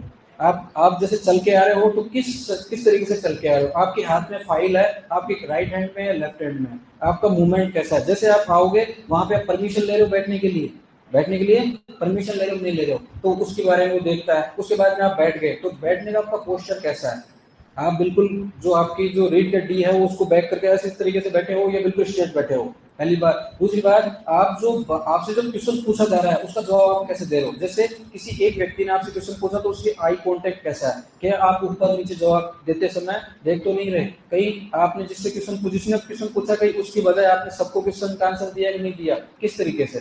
और आपका वे ऑफ टॉकिंग कैसा है, आपका कॉन्फिडेंस लेवल कैसा है, आप जवाब दे रहे हो तो किस तरीके से जवाब दे रहे हो, तो ये आपके व्यक्तित्व को बताता है। तो इसको नोटिस करने वाला वहां पे बंदा होगा, समझ रहे हो आपको। तो वो ये देखता है कि ये जो आंसर जवाब दे रहा है किस तरीके से दे रहा है, कॉन्फिडेंस दे रहा है या गलत भी कॉन्फिडेंस के साथ जवाब दे रहा है, किस तरीके से। तो सारे के सारी चीजों को नोटिस किया जाता है। तो यहाँ पे तो हम बात कर रहे हैं कि किसान जाएगा लोन लेने के लिए, कौन जाएगा, फार्मर। अब फार्मर के लिए तो कहेगा नहीं भाई कि सेविंग करा के आया है, कि सूट बूट पहन के आया है, कि किस तरीके से चल के आया है, कपड़े गंदे क्यों पहन रखे हैं, ऐसा यहाँ पे कुछ नहीं होगा। यहाँ पे जो है उसका व्यक्तित्व है, उसकी होनेस्टी है, क्या है, उसकी ईमानदारी है, उसका कैरेक्टर है, जो कि हमने अभी थोड़ी देर पहले डिस्कस किया है। वो कैसे जिम्मेदारी लेता है, कैसे उसका व्यवहार है, वो सारी चीजें उसके किसको दिखाती है, उसके व्यक्तित्व को दिखाती है। तो ये सेकंड प्रिंसिपल ये बताता है उसकी पर्सनैलिटी कैसी है। ठीक है ना, इतना आपको ध्यान में रखना है। तीसरी बात है आपकी यहाँ पे प्रिंसिपल ऑफ प्रोडक्टिविटी इसको समझो। प्रोडक्टिविटी को हमने कहा कि ये जो बैंकर है ये किस पे इन्वेस्ट कर रहा है, इस फार्मर। तो ये चाहता है कि ये जो पैसा दे रहा है, जैसे माना कि ये 5 लाख रुपए पैसा देगा तो इसका जो ब्याज मान लिया फॉर एग्जाम्पल हमने कह दिया कि मान लो 50,000 रुपए, कितना है 50,000। तो इसका जो ये जो पैसा है ये प्रोडक्टिव कब होगा, जब ये पूरा का पूरा पैसा टाइम पे इसके पास में बैंक के पास आ जाए। इसकी प्रोडक्टिविटी हो गई ना भाई, इसका जो पैसा है पूरा का पूरा पैसा ब्याज समेत जो है जो गिवन टाइम पीरियड है उसके अंदर इसके पास पैसा आ गया। अब इसकी प्रोडक्टिविटी की बात करें तो हमने कहा कि ये जिस पर्पज के लिए इसने लोन लिया है उसी पर्पज के अंदर वो क्या करे, उसको उपयोग करे, उसको यूज करे। अब हमने कहा कि ये जो पैसा लिया है इसने, ये जो बैंक से इसने पैसा लिया है एक क्रॉप कल्टीवेशन के लिए लिया है, और उसके अंदर हमने कहा कि वो कुछ इनपुट्स को परचेज करेगा। तो यहाँ पे जो इनपुट्स को वो यूज कर रहा है, परचेज कर रहा है, उनका यूटिलाइजेशन का पैटर्न ऐसा हो कि यहाँ पे जो भी वो वेरायटी लेगा वो हाई यील्डिंग वेरायटी लेगा, टेक्नोलॉजी का यहाँ पे यूज करेगा ताकि वहां से वो ज्यादा से ज्यादा उनका क्या कर सके, उनका प्रोडक्शन बढ़ा सके। जो भी इनपुट वो यूज में लेगा, सीड हो गया, मैन्युअल फर्टिलाइजर हो गया, कोई भी केमिकल हो गया, नंबर ऑफ इरिगेशन हो गया, नंबर ऑफ लेबर हो गए, जितने भी हैं उन सबका वो इस तरीके से यूटिलाइज करे ताकि हर एक जो इनपुट उसने परचेज किया है, हर एक इनपुट की प्रोडक्टिविटी क्या हो, इंक्रीज। और प्रोडक्टिविटी इंक्रीज होगी तो उसका प्रोडक्शन भी क्या होगा, इंक्रीज होगा। प्रोडक्शन इंक्रीज होगा तो उसकी इनकम भी क्या होगी, ज्यादा होगी। इनकम जितनी ज्यादा होगी उसकी रिपेमेंट कैपेसिटी भी क्या होगी, उतनी ज्यादा होगी। और वो किसके लिए फायदेमंद होगा, इसके लिए फायदेमंद होगा, इसके लिए तो होगा ही होगा। क्यों, क्योंकि इतनी जो कॉस्ट आ रही है वो सभी कॉस्ट को मीट आउट कर देगा। तो ये जो थर्ड प्रिंसिपल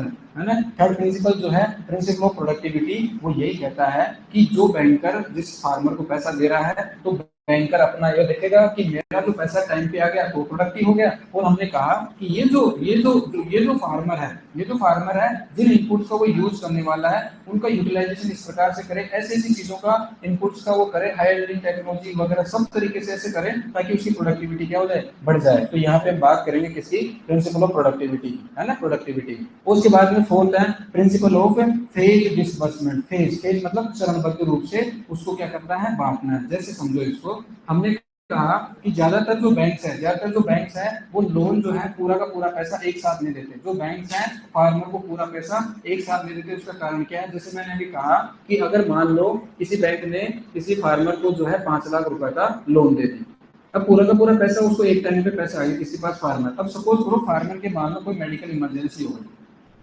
घर पे कोई मेडिकल इमरजेंसी हो गई, तो ये जो पैसा जो कहीं किसी भी एक्टिविटी में लगने वाला था, किसी भी एक्टिविटी में, क्रॉप हो सकता है, पोल्ट्री हो सकता है, डेयरी हो सकता है, कुछ भी एक्टिविटी में लगने वाला था, अब इस मेडिकल इमरजेंसी की वजह से, या हो सकता है कि बच्चे की वो एजुकेशन की कोई फी बकाया हो उसके लिए हो, या कोई अदर पर्पज हो सकता है जिसके अंदर, है ना, जिसके अंदर ये हो सकता है कोई सोशल फंक्शन उसको करना हो, कोई भी, कई सारे सोशल फंक्शन हम देखते हैं कि बहुत सारे सोशल फंक्शन है और भारी इन्वेस्टमेंट किया जाता है, भारी जो है खर्चा किया जाता है बेवजह। तो हमने कहा कि पैसा जो है अगर एक साथ मैं अगर इस फार्मर को दे दूंगा तो स्टार्टिंग में क्रॉप कल्टीवेशन के लिए तो वो तो परचेज कर लेगा, लेकिन उसके बाद में उसके पास में कुछ पैसा बच जाएगा जो कि वो अनप्रोडक्टिव खर्च कर देगा। तो मुझे ये चाहिए होगा, बैंक ये चाहिए होगा, बैंक ये कहता है कि बात ऐसी है कि अगर तुझे इनपुट परचेज करना है तो उसके लिए तुझे कितना पैसा चाहिए, वो कहेगा साहब 1 लाख रुपए, तो 1 लाख रुपए मेरे से ले लें। उसके बाद में तू इंटरकल्चर करेगा, इंटरकल्चर करने के लिए तेरे को जो है कुछ केमिकल की जरूरत पड़ेगी, हो सकता है वीडीसाइड की जरूरत पड़ेगी, अगर तू लेबर लगा के अगर उसका वो करवाना चाहेगा तो सीधी सी बात है आपको जो है उस समय पैसे की जरूरत पड़ेगी, तो उस समय जरूरत मान लो 1 लाख रुपए तब ले जाना। तो हम कहेंगे कि आपको जब जब एक्टिविटी आप करोगे, जब जब पैसे की जरूरत पड़ेगी तब तब आप जो है हमसे पैसा ले लेना, हम आपको एक साथ पैसा नहीं देंगे। तो बैंक वाले कभी भी पूरा पैसा एक साथ नहीं देते, वो चरणबद्ध रूप से अगर देते हैं तो वो किसके लिए फायदेमंद होगा, इसके लिए फायदेमंद होगा और इसके लिए भी फायदेमंद होगा। क्यों? क्योंकि अगर बैंक एक साथ पैसा अगर देता है तो वो पैसा कुछ समय के जब स्टार्ट कर रहा है कोई भी एक्टिविटी, तो जो पैसा लग रहा है वो लगा देगा, बाकी का अनप्रोडक्टिव पर्पज में खर्च कर देगा। अब जब ये एक्टिविटीज होगी, ये जो एक्टिविटीज होगी, बाद में फिर पैसों की जरूरत पड़ेगी, फिर ये पैसा कहां से लेके आएगा? तो वो जो है जो नॉन इंस्टीट्यूशनल एजेंसी है, रिलेटिव है, फ्रेंड है, लैंडलॉर्ड, मनी लेंडर है, उनके पास से वो क्या करेगा? पैसा लेगा। इस कंडीशन में हम कहते हैं कि फिर वो अधिक इंटरेस्ट पे, अधिक ब्याज पे पैसा इनसे लेगा, तो बाद में जैसे आउटपुट आएगा तो सबसे पहले पैसा इनको देगा और बैंक को पैसा नहीं देगा। तो हम कहते हैं कि ऐसी सिचुएशन ना हो, इसके लिए बैंक ये कोशिश करता है कि फार्मर को पैसा जो है एक फेज में दो, एक चरणबद्ध रूप से दो। जब जब उसको जो एक्टिविटी करनी है अगर उसी तरीके से अगर अपन देंगे, जब उसको जरूरत पड़ेगी तब देंगे, तो वो मेरे लिए भी फायदेमंद होगा और फार्मर के लिए भी क्या होगा? फायदेमंद होगा। उसके बाद क्या है? Principle of proper utilization. Proper utilization का मतलब क्या है? ये जो प्रिंसिपल है ये कहता है कि आप जो भी इनपुट्स यूज लेने वाले हो, जो भी इनपुट्स यूज लेने वाले हो, जो आप पैसा लेके जा रहे हो, वो पैसा जो है आप प्रॉपर तरीके से इनपुट्स को परचेज करने में लगाओगे। जैसे मान लो आपको नंबर ऑफ इरिगेशन की जरूरत है, मान लो 5 ही, और आप इरिगेशन दे रहे हो 10। आपको नंबर ऑफ लेबर की जरूरत है, नंबर ऑफ लेबर की जरूरत है, मान लो आपको नंबर ऑफ लेबर की जरूरत है 10, और आप यूज में ले रहे हो 40। मतलब ये जो है आपको क्या कर रहे हो? अल्टीमेटली आप अपनी कॉस्ट को क्या कर रहे हो? बढ़ा रहे हो। कॉस्ट को क्या कर रहे हो? बढ़ा रहे हो। आप अपने पास जो रिसोर्सेज हैं उनको आप क्या कर रहे हो? बेकार में खर्च कर रहे हो। तो ऐसा आपको नहीं करना। भाई आपके पास पैसा है तो इसका मतलब ये नहीं है कि आप जो है फर्टिलाइजर की जरूरत आपको 50 केजी की है, लेकिन आप जो फर्टिलाइजर जो है 150 केजी फर्टिलाइजर डाल रहे हो। नहीं, ऐसा नहीं करना। जो जिसकी जितनी जरूरत है उसी तरीके से आप उन पैसों को क्या करोगे? खर्च करोगे। जो प्रॉपर यूटिलाइजेशन आपको करना है, तो ये प्रिंसिपल ही बताता है। उसके बाद में क्या है? Principle of payment. Principle of payment क्या कहता है? प्रिंसिपल ऑफ पेमेंट क्या कहता है? Principle of payment. तो प्रिंसिपल ऑफ पेमेंट की जैसे बात आती है तो हम बात करते हैं किसकी? रीपेमेंट की। किसकी? रीपेमेंट। Repayment repayment plan. और रीपेमेंट प्लान जो है वो अलग अलग तरीके से होता है ना? ये तो एक्स्ट्रा है, मैं आपको बता देता हूँ, बाकी लिखना मत है ना? एक तो स्टेट एंड रीपेमेंट प्लान होता है, स्टेट एंड रीपेमेंट प्लान होता है, इसी को हम सिंगल रीपेमेंट प्लान कहते हैं, इसी को हम लमसम रीपेमेंट प्लान कहते हैं। ठीक है। दूसरा जो रीपेमेंट प्लान होता है वो पार्शियल रीपेमेंट प्लान होता है। कौन सा? पार्शियल रीपेमेंट प्लान होता है, इसी को हम बैलून रिपेमेंट प्लान भी कहते हैं। बैलून रिपेमेंट प्लान भी कहते हैं। एक और होता है, एक क्या है? एमोटाइज रिपेमेंट प्लान होता है। ये दो प्रकार का होता है। एक डिक्रीज रिपेमेंट प्लान होता है, decrease amortise repayment plan, decrease amortise repayment plan. और एक होता है इवन एमोटाइज रिपेमेंट प्लान। ये कई प्रकार रिपेमेंट प्लान है। एक होता है आपका वेरिएबल रिपेमेंट प्लान। क्या होता है? Variable repayment plan. एक होता है आपका optional repayment plan, optional repayment plan. और एक आपका होता है लास्ट में फ्यूचर रिपेमेंट प्लान, या फिर इसको कहते हैं रिजर्व रिपेमेंट प्लान। तो ये अलग अलग तरीके के रिपेमेंट प्लान होता है। जब भी रिपेमेंट प्लान की बात आती है, हमने पहले ही कहा कि जो मीडियम टर्म लोन और जो लॉन्ग टर्म लोन होते हैं उनके लिए ही रिपेमेंट प्लान बनाए जाते हैं। और इन दोनों को मिला करके हम क्या कह रहे थे? टर्म लोन कह रहे थे। क्या कह रहे थे? Term loan. और टर्म लोन का दूसरा नाम क्या था?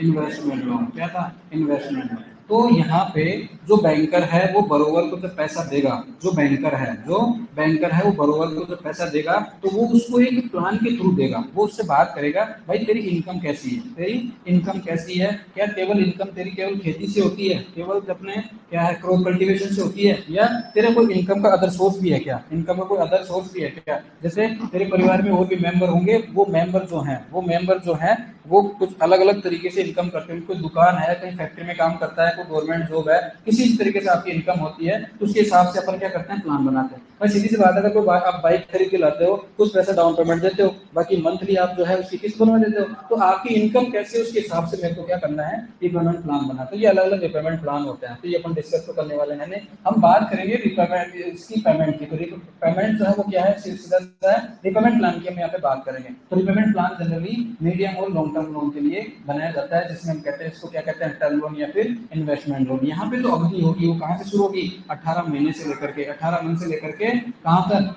20 साल या 20 साल से ज्यादा के लिए होगी। तो हमने कहा कि अगर आपको इम्प्लीमेंट मशीनरी परचेज करना है, आपको मिल्क एनिमल परचेज करना है, ऑर्चर्ड डेवलप करना है, अंडुलेटिंग लैंड को लेवल करवाना है, या आपको ऑर्चर्ड डेवलप करना है, या ट्रैक्टर परचेज करना है, डिगिंग ऑफ वेल्स के लिए लेना है, कंस्ट्रक्शन ऑफ फार्म बिल्डिंग के लिए लेना है, इसके लिए आपको जो है ज्यादा अवधि की भी जरूरत पड़ेगी और ज्यादा पैसों की भी जरूरत पड़ेगी। तो इस केस में हम कहते हैं कि आपको एक पर्टिकुलर एक जो है एक रिपेमेंट, आपको एक प्लान बनाना पड़ेगा। इस प्लान के थ्रू आपको क्या करना पड़ेगा, पेमेंट करना पड़ेगा। तो यहाँ पे जो है यहाँ पे जो प्रिंसिपल वो यही कहता है कि आप हमको पेमेंट किस हिसाब से क्या करोगे, वो सारी की सारी डिस्कशन जो चीजें इसके अंदर आती है। उसके बाद में क्या है, लास्ट में प्रिंसिपल ऑफ प्रोटेक्शन। प्रोटेक्शन आज हमें पता है कि हमारे सामने कई सारे जो हैं प्रोटेक्शन की जब बात आती है, तो जो फार्मर है, ये देखो, ये तो एक बैंकर की बात कर रहे हैं और एक हम बात कर रहे हैं फार्मर की। बैंक जब फार्मर को पैसा देगा तो ये फार्मर से एज ए सिक्योरिटी कुछ न कुछ रख लेता है, एज ए सिक्योरिटी कुछ न कुछ रख लेता है। तो ये तो हो गया फ्री, इसने फार्मर से कुछ न कुछ सिक्योरिटी रख ली, ये सिक्योर हो गया। लेकिन ये फार्मर जो है ये कैसे सिक्योर हो, ये अपने आप को कैसे सुरक्षित रख सकता है, इसके लिए ये हो सकता है कि ये अपनी जो क्रॉप है उसका बीमा करवा ले, इसके पास जो एनिमल है उनका बीमा करवा ले, इसके पास जो इम्प्लीमेंट्स है, इनके पास जो इम्प्लीमेंट्स है उसका बीमा करवा ले। तो किसी न किसी तरीके से हमने कहा कि आज कई सारी इंश्योरेंस कंपनीज है जिनके थ्रू वो जो है फार्मर इनसे इंश्योरेंस करवा सकता है। तो इसके बाद एक टॉपिक आएगा क्रॉप इंश्योरेंस का, जिसमें हम प्रधानमंत्री फसल बीमा योजना के बारे में पढ़ेंगे। एक तो वो टॉपिक बच रहा है और एक प्लानिंग का है, फार्म प्लानिंग और फार्म बजटिंग, जो कल हो जाएगा, कोई दिक्कत नहीं है ना, 1 घंटे के अंदर, कल तो 1 घंटे क्लास लेंगे उसमें हो जाएगा। तो हम कह रहे हैं कि फार्मर अपने आप को प्रोटेक्ट करेगा, वो अपने क्रॉप के लिए बीमा करवा लेगा, एनिमल के लिए बीमा करवा लेगा, और अपने पास जो इम्प्लीमेंट, तो आज तो हम कह रहे हैं कि हर चीज का आजकल क्या है, बीमा होता है। अपने मोबाइल का करवा लो, खुद का भी करवा लो, अपने पेरेंट्स जो हमारे कल ये करवाते हैं एलआईसी करवाते हैं ना, एलआईसी करवाते हैं, कई सारी चीजें हैं। तो हम कह रहे हैं कि यहाँ पे भाई बैंक तो अपने आप को सिक्योर कर लिया सिक्योरिटी लेकर के, लेकिन फार्मर भी अपने आप को सिक्योर करना चाहता है कि जब, जैसे हमने कहा ना कि जैसे एनिमल के अंदर, जानवरों के अंदर हमने कहा लंपी आया, अगर जिस किसान ने इंश्योरेंस करवा रखा था उसको पैसा मिल गया, सीधी सी बात। तो यहाँ पे फार्मर जो है क्या करवा सकता है, अपना इंश्योरेंस करवा सकता है इन सभी चीजों का। तो ये हो गए आपके 7P, इनको नोट डाउन कर लो, अभी इनको याद करेंगे आप, है ना। लिख लिए सब, लिखो, तो लिखो, बातें मत करना कोई भी, लिखो आराम से।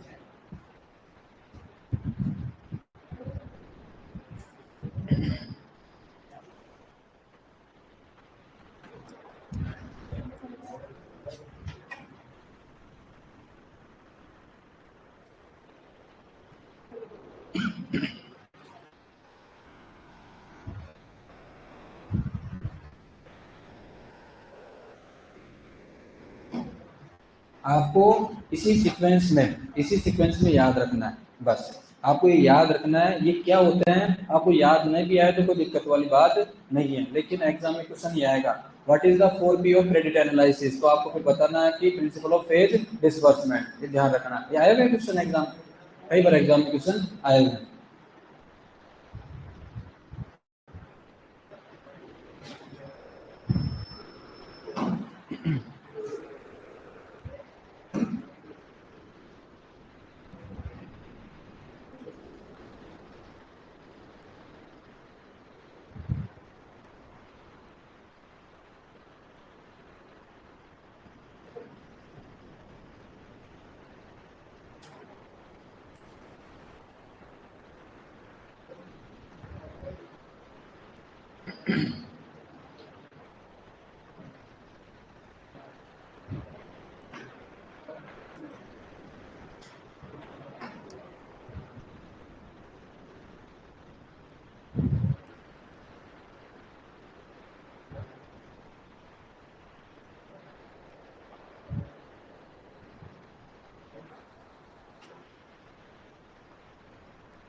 हो गया क्या, केवल नाम ही तो लिखना है तुमको।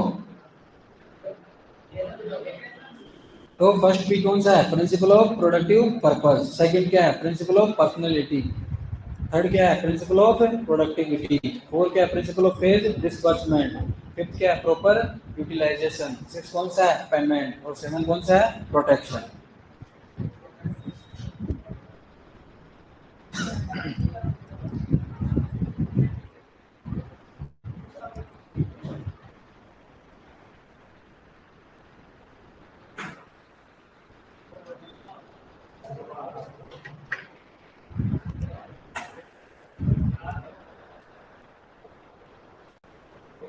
हो गया ना भैया, नाम तो लिखना था। लिखो देखो, फटाफट लिखो, लिखो लिखो, फटाफट लिखो, बातें मत करो, बातें मत करो।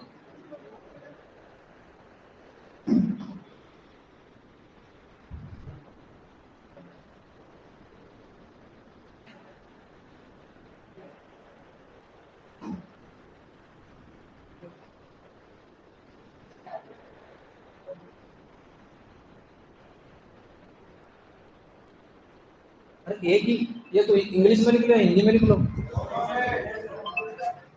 हाँ वो तो पता है मेरे को तुम्हारा क्या सीन है, अभी तो नहीं लिख पा रहे हो इतनी जल्दी।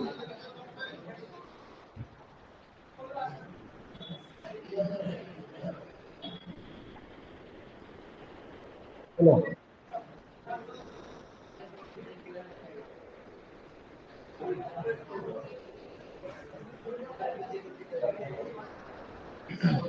हो गया ना।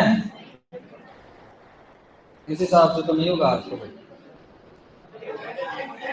हो गया ना, चलो। अरे हो गया यार।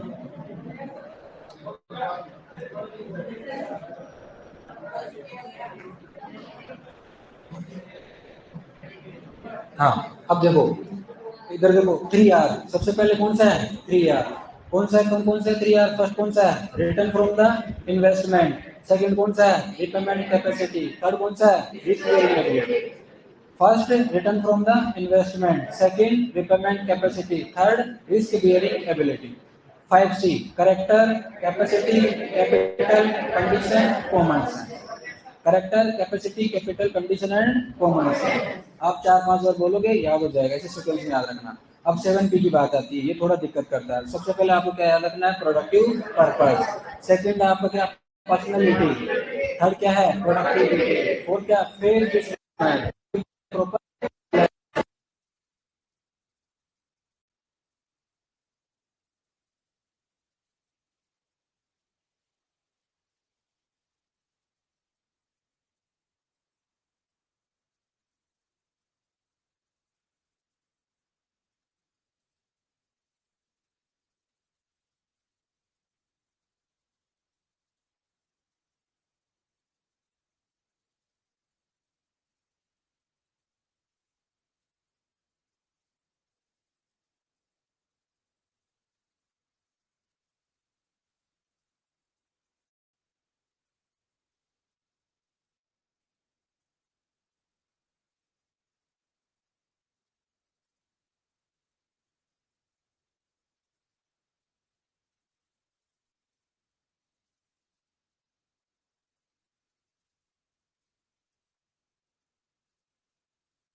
हाँ, अब आ रही है आवाज?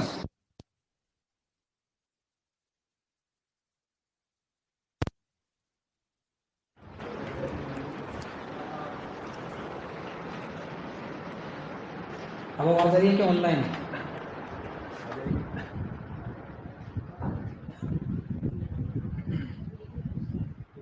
आ रही है ना? ठीक है। कुछ नहीं, अपने इसमें जो है ये बताया है कि फर्स्ट नेशनलाइजेशन जो हुआ है वो कब हुआ था, है ना? वो यहाँ पे सारी चीजें आपको याद रखनी है। एक तो इसकी डेट याद रखनी है कि फर्स्ट नेशनलाइजेशन कब हुआ, कितने बैंकों का हुआ था, और उन बैंकों के पास में जमा पूंजी कितनी थी, है ना, कितनी थी। सेकंड नेशनलाइजेशन कब हुआ वो आपको ध्यान रखना है, ये क्वेश्चन एग्जाम में पूछे जाएंगे, ध्यान रखना, ये पूछते हैं। 6 बैंकों को किया था, कितने जमा पूंजी थी, 200 करोड़ से ज्यादा। और वर्तमान में कितने बैंक हैं अभी, 12 बैंक है। अब इसके बाद में एसबीआई के बारे में देखेंगे। एसबीआई, एसबीआई ये पढ़ रखा होगा आपने? नहीं नहीं, कोई नहीं पूछेगा, कोई नहीं पूछेगा।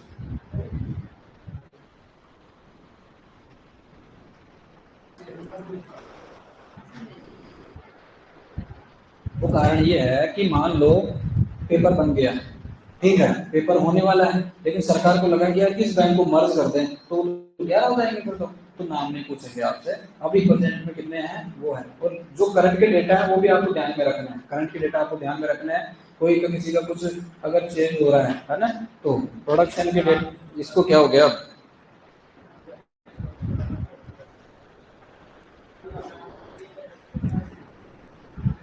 हो गया ना? यहाँ पे सारी चीज आपको याद रखनी है, सारी चीज एग्जाम में पूछेगी, इंपोर्टेंट है ना, इंपोर्टेंट है।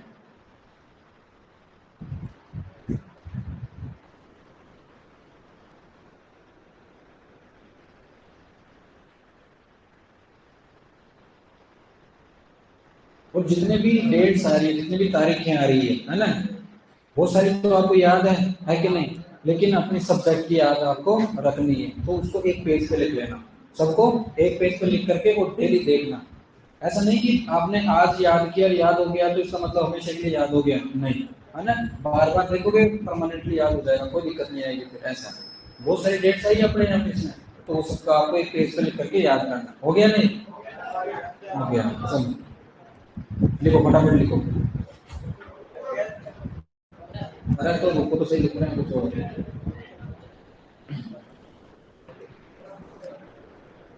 तुम्हें मजा आता है क्या टीचर को परेशान करने में, हैं? हम्म। अगर ये रिकॉर्डेड क्लास नहीं होती ना तो मुझे मजा आता तुम्हें पढ़ाने में, है कि नहीं?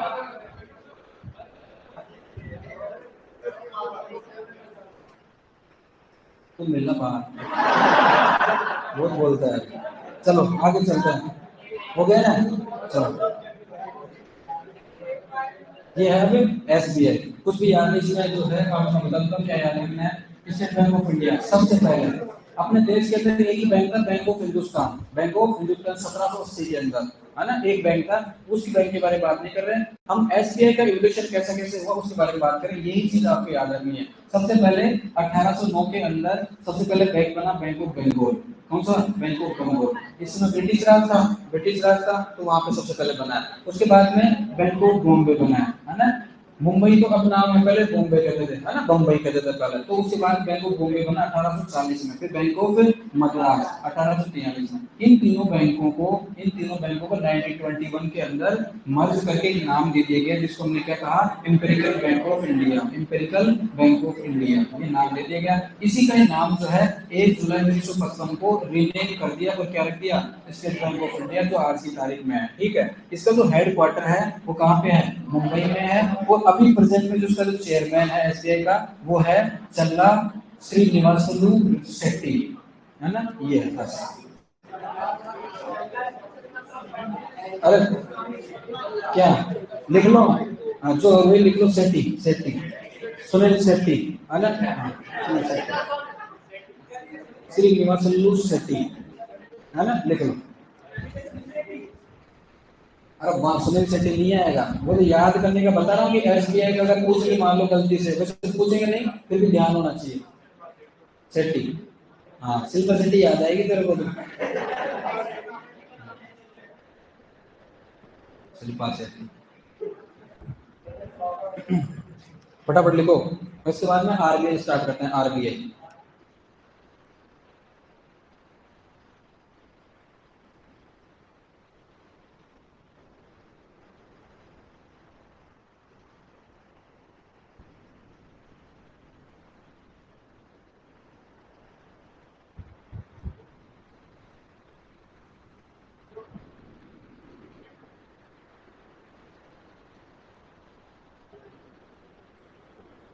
सबसे पहले बैंक ऑफ बंगाल आया, फिर बैंक ऑफ बॉम्बे आया, फिर बैंक ऑफ मद्रास आया 1809 में, 1840 में, 1843 में। तीनों को मर्ज करके 1921 के अंदर एक नाम दे दिया गया, empirical bank of India, empirical bank of India. फिर बाद में 1 जुलाई 1955 को, है ना, आज़ादी के बाद इसका नाम क्या कर दिया गया, चेंज कर दिया, और क्या रख दिया, एसबीआई, एसबीआई, एसबीआई।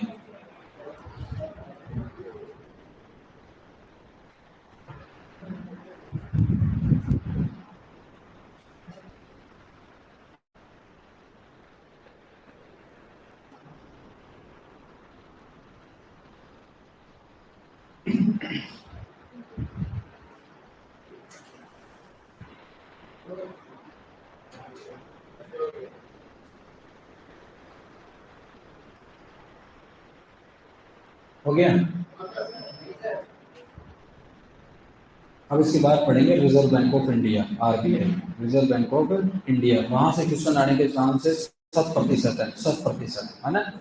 तो एक उसके कार्य, एक उसका एस्टेब्लिशमेंट डेट अभी बताया मैंने, कुछ पूरे याद ही है वैसे आपको, नेशनलाइजेशन कब हुआ, है ना, और कौन कौन से उसके जो है ना, फंक्शन है वो देखेंगे।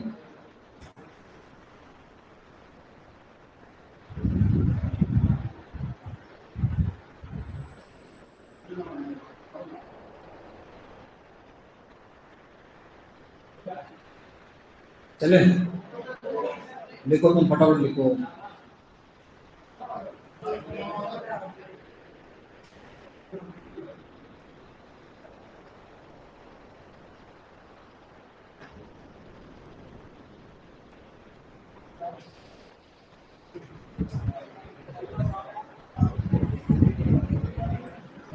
चलो चले, चलो। अरे यार, क्या करते हो तुम? चल रहा। अरे चलो, अब है मोस्ट इम्पोर्टेंट, जहां से क्वेश्चन आने के 100% चांस है, 100% यहाँ से अगर क्वेश्चन, अगर क्रेडिट इंस्टीट्यूशन से अगर क्वेश्चन पूछेगा तो वहां से सबसे पहले वो कोशिश करेगा, कहाँ से पूछेगा, आरबीआई से। अब आपको ध्यान रखना है, यहाँ पे तीन ऐसे शब्द हैं, तीन ऐसे शब्द हैं।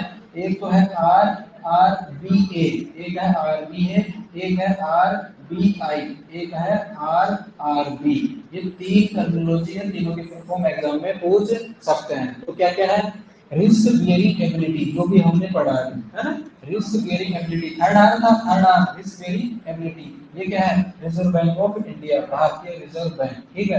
एक ये क्या है, आरआरबी, क्या है, रीजनल रूरल बैंक, इसके बाद पढ़ेंगे रीजनल रूरल बैंक, क्षेत्रीय ग्रामीण बैंक। तो हमने पहले कहा कि क्या, कि सबसे पहले 1934 में एक्ट आया, क्या एक्ट कब आया, 1934 में। इसका एस्टेब्लिशमेंट कब हुआ, 1 अप्रैल 1935 के अंदर। जब इसका एस्टेब्लिशमेंट हुआ 1935 में, उस समय हेडक्वार्टर कहाँ पे था, कोलकाता में था। वो नहीं पूछेंगे, है ना, कहाँ था, कोलकाता में था। आप लिख लेना इसके अंदर, कोलकाता में था, कोलकाता, कोलकाता के अंदर था। और 1937 के अंदर इसको चेंज करके कहाँ कर दिया, मुंबई में, कहाँ कर दिया, मुंबई में कर दिया था। तो पहले जब इसका एस्टेब्लिशमेंट हुआ था, उस समय जो है, हमने कहा कि जो इसका हेडक्वार्टर था कहाँ पे था, कोलकाता में था। वो उसके बाद में 1937 में इसको कहाँ कर दिया, मुंबई में कर दिया, ठीक है। इसका नेशनलाइजेशन कब हुआ, 1949 में, ये भी आपको याद है। और यहाँ पे इसका मुख्यालय कहाँ पे, मुंबई में, आज की तारीख में वही है। इसके लिए यहाँ पे आप एक चीज याद रखनी है, नोट जारी करने का जो एकाधिकार है, मोनोपोली है, किसको है, आरबीआई है। आरबीआई ही पेपर करेंसी नोट जो है वो छापता है। जो आरबीआई का भी प्रेजेंट में गवर्नर है, कौन है, शक्तिकांत दास। लिख लो फटाफट, फिर इसके कार्य देखेंगे, फंक्शन देखेंगे। सेकंड नेशनलाइजेशन, 15 अप्रैल 1980 को हुआ था।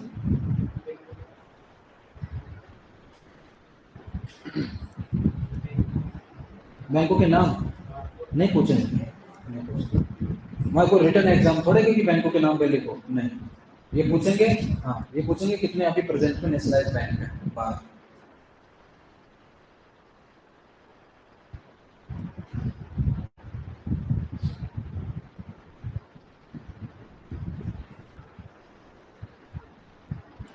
आप कंफ्यूज मत होना, है ना, कहीं आपको कोलकाता याद रह जाए, है ना, कोलकाता याद रह जाए।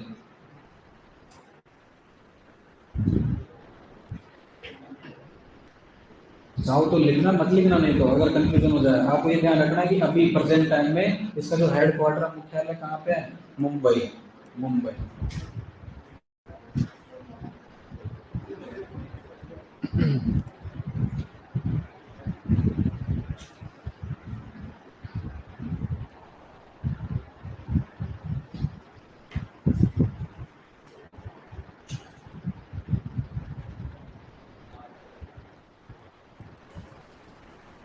लेकिन जब आपका पेपर एग्जाम जब हो सकता है 2025 के अंत में हो सकता है उस समय आपका जो गवर्नर है ये चेंज हो जाए, हो सकता है। तो उस समय आप एक बार सर्च करके देख लेना कि अभी भी वही है या कोई नया बन गया।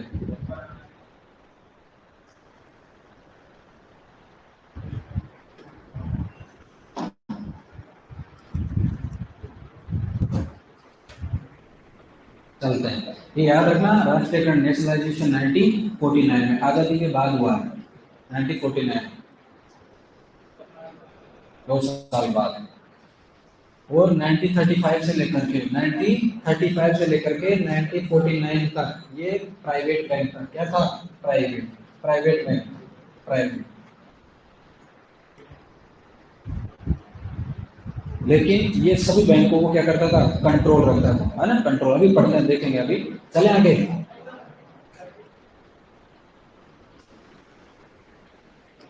हो गया ना? चलो,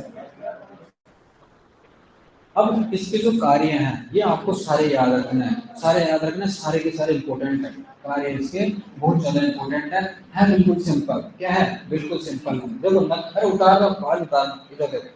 हमने क्या कहा है? सबसे पहले बैंकों का बैंक है। क्या है? Bankers bank. क्यों कहा हमने?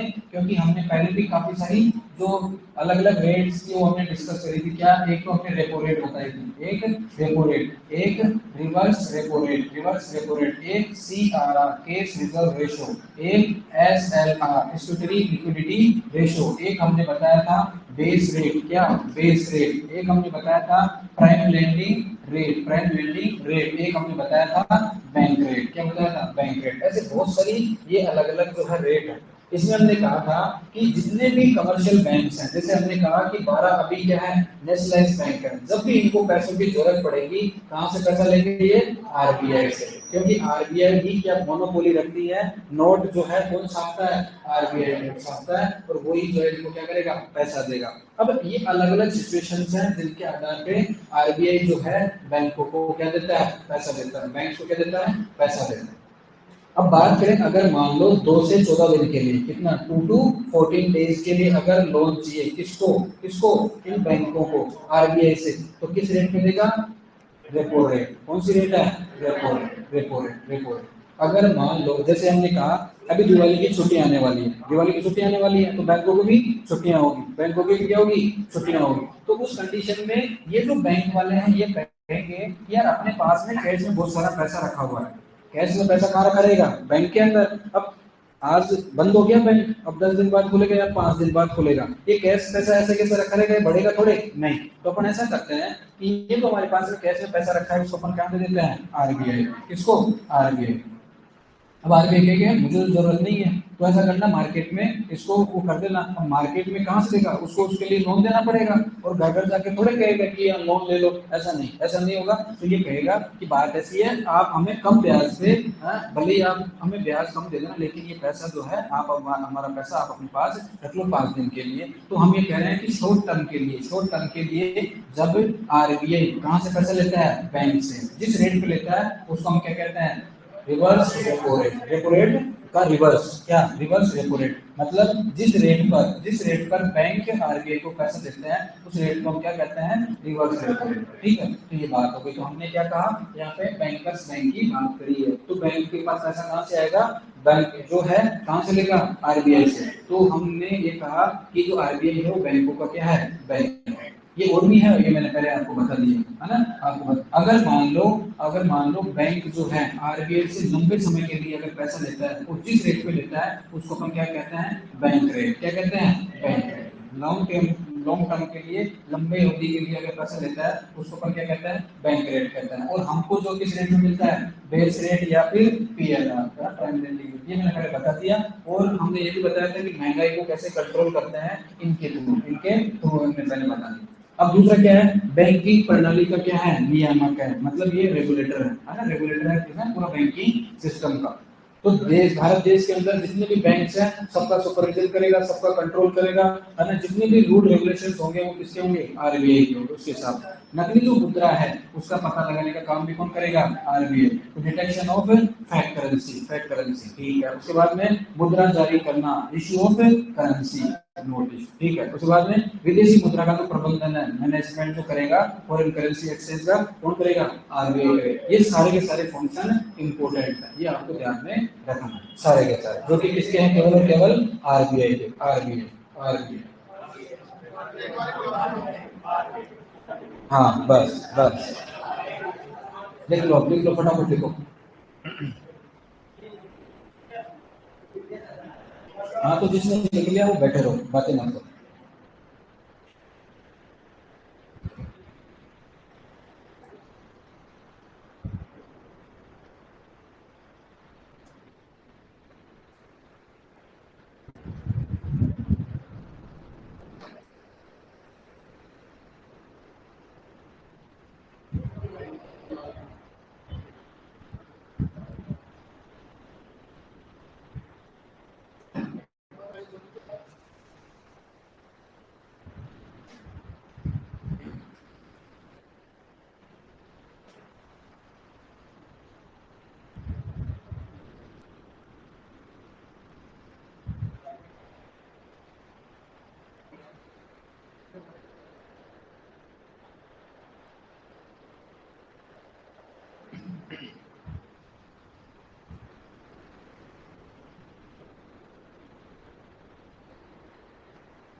सारे के सारे जो है ना कार्य फंक्शन जो है इसके सारे इंपॉर्टेंट है ना। क्वेश्चन ऐसा आ सकता है निम्नलिखित में से कौन सा आरबीआई का कार्य नहीं है, तो ये आपको याद होंगे तो आंसर आप निकाल सकते हो, है ना। तो ध्यान रखना, ध्यान रखना। हेडक्वार्टर कहाँ पे है, मुंबई में। अभी गवर्नर कौन है, शक्तिकांत दास। कौन है, शक्तिकांत दास। एक्ट कब आया था, 1934 में। एस्टेब्लिशमेंट कब हुआ था, 1935 में। नेशनलाइजेशन कब हुआ था, 1949। ठीक।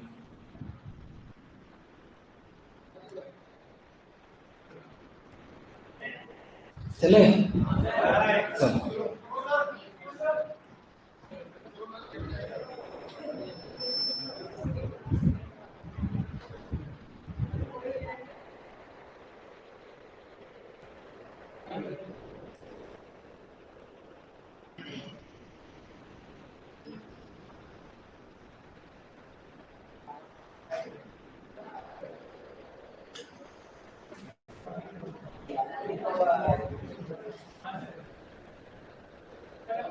चल रहे चल रहे चल रहे चल रहे चल रहे।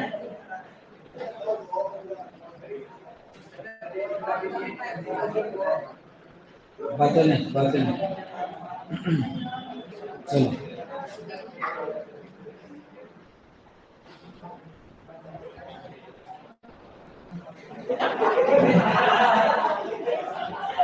तेरा क्या करोगे मैं, चलो।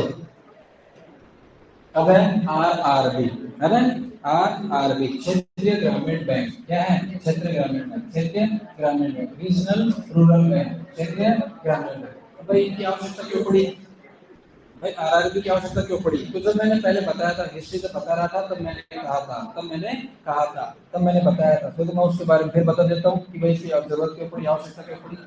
हमने कहा था कि 1947 की स्थिति क्या थी? 1949 में आरबीआई का नेशनलाइजेशन हो गया, ठीक है। उसके बाद 1951 से 1956, 1956 से 1961 और 1961 से 1966 तीन पंचवर्षीय योजनाएं चलाई गई। कारण यह था हमारे को फूड सिक्योरिटी चाहिए थी। क्या थी? Food security. ये बात हमने कर ली। उसके बाद बातें नहीं, उसके बाद हमने कहा कि 1966 हरित क्रांति की स्थिति थी वहां पे, उस समय हरित क्रांति आ गई। हमने कहा कि 1967 और 68 तक केवल प्राइमरी सेक्टर को 1% पैसा दिया जाता था। ये बात भी हमने कर ली। फिर हमने कहा फर्स्ट नेशनलाइजेशन जो है 1960 1969 को 14 बैंकों का हुआ जिनके पास 50 करोड़ से ज्यादा पैसा था। उसके बाद हमने कहा कि ये जो सिचुएशन चल रही थी 1969 के अंदर, हमने कहा कि उस समय हमने 14 बैंकों का नेशनलाइजेशन तो कर दिया, बैंकों का नेशनलाइजेशन तो कर दिया, लेकिन क्या था कि जितने भी बैंक थे ये कहाँ पे सिचुएटेड थे, कहाँ पे लोकेटेड थे, कहाँ पे थे ये? डिस्ट्रिक्ट हेडक्वार्टर पे, डिस्ट्रिक्ट हेडक्वार्टर पे। तो हमने कहा कि ये जितने भी लोग जो बाहर से, तहसील से, गांव से जो भी थे, वो यहाँ पे जाने के लिए, क्योंकि हमें पता है पहले ट्रांसपोर्टेशन की फैसिलिटी थी नहीं। आज भी मैं एक जगह पे जब बाड़मेर में गया तो जैसे सुबह एक बस जाती है और उसके बाद में शाम को एक बस वापस लौट के आती है। मैं एक बार हनुमानगढ़ के अंदर गया, है ना, हनुमानगढ़ के अंदर वो ऐसी जगह एरिया ऐसा था जहाँ पे बस जो है सुबह जाती है वापस शाम को 4 बजे आती है। तो ऐसी जगह पे हाँ रुको बात करते हैं। हाँ, तो ऐसी जगह पे हम कहते हैं कि कई बार हम लोग फील्ड में जब जाते हैं ना इंस्पेक्शन के लिए तो कई बार फंस जाते हैं। तो हम ये कह रहे हैं कि तो आज की स्थिति है, जबकि हम बात करें बहुत समय पहले की तो हमारे पास में फैसिलिटी नहीं थी। हमने पहले बताया था कि गाँव के अंदर बैंक क्यों नहीं खोले गए, है ना, वो हमने पहले बता दिया, है ना, वो सारी चीजें बता दी। तो हमने कहा कि ग्रामीण लेवल पे जो फार्मर्स हैं, जो आर्टिसंस है, रूरल आर्टिसंस है, जो विलेज ट्रेडर्स है, जो गाँव ग्रामीण लेवल पे जो छोटे छोटे लघु उद्योग हैं, उनको भी क्या करना था? पैसा देना था। तो उसके लिए सरकार ने क्या किया? 2 अक्टूबर गांधी जयंती को 1975, 2 अक्टूबर 1975 को इसकी स्थापना करी, आरआरबी रीजनल रूरल बैंक, क्षेत्रीय ग्रामीण बैंक की स्थापना करी। तो स्थापना कब हो गई? इसकी स्थापना हो गई 2 अक्टूबर 1975 को। ये याद रख लेना, क्वेश्चन कई बार पूछा गया है। किसकी अध्यक्षता में किया गया था? श्री एन नरसिम्हा। कई बार एग्जाम में पूछा हुआ है, कई बार कि आरआरबी किसकी अध्यक्षता में बनाया गया था? तो कौन है? श्री एम नरसिम्हा। उद्देश्य क्या है भाई? ग्रामीण लेवल पे हमें पता है कि विकास करना है, तो ग्रामीण अर्थव्यवस्था को सुदृढ़ करने के लिए, उसको डेवलप करने के लिए हमने कहा कृषि और इसके संबंध जो गतिविधियां हैं, चाहे डेयरी हो गई, चाहे पोल्ट्री हो गया, चाहे फिशरीज हो गई, तो जितने भी और एडिशनल एक्टिविटीज हैं, एलाइड एक्टिविटीज हैं, उनके लिए ऋण प्रदान करना। फिर हमने कहा जो ग्राम उद्योग हैं, गांव के अंदर छोटे छोटे उद्योग थे, उनके लिए जो कारीगर हैं, जो बढ़ई हैं आदि, उनको प्रोत्साहन करने के लिए वो और ज्यादा काम करें। उनको अगर पैसा देंगे तो वो और ज्यादा अपना जो है सामाजिक स्तर बना के रखेंगे, अपना एक जो है लिविंग स्टैंडर्ड मेंटेन करके रखेंगे। हमने कहा कि समाज के अंदर जो कमजोर वर्ग हैं, जो कि साहूकारों की जकड़ में थे, उनके ऊपर जो निर्भरता थी उनको क्या करना था? कम करना था।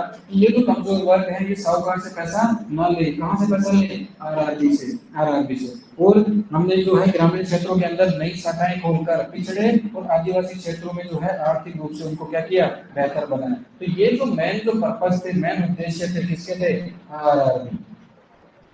लिख लो फटाफट।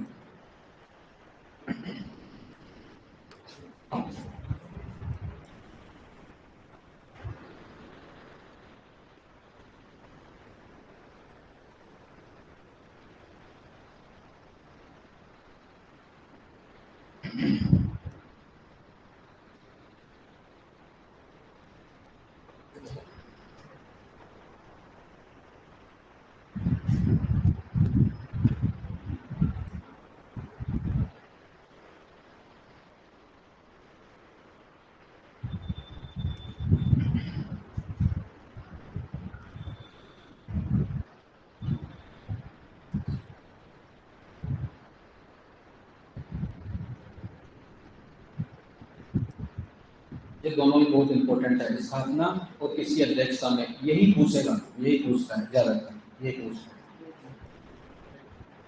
तो बहुत सारी डेट्स हो गई है, तारीखें बहुत ज्यादा हो गई है, तो एक पेज पे लिख लेना सारी की सारी और रूम में चिपका देना दीवार पे। तो सुबह उठते और सोने से पहले एक एक बार एक एक खुराक लेनी है ना? हाँ हाँ। सुबह उठते हैं एक खुराक और सोने से पहले एक खुराक, है ना, एक बार देखना है और सो जाना, ताकि वही याद रहे, कुछ और याद ना रहे।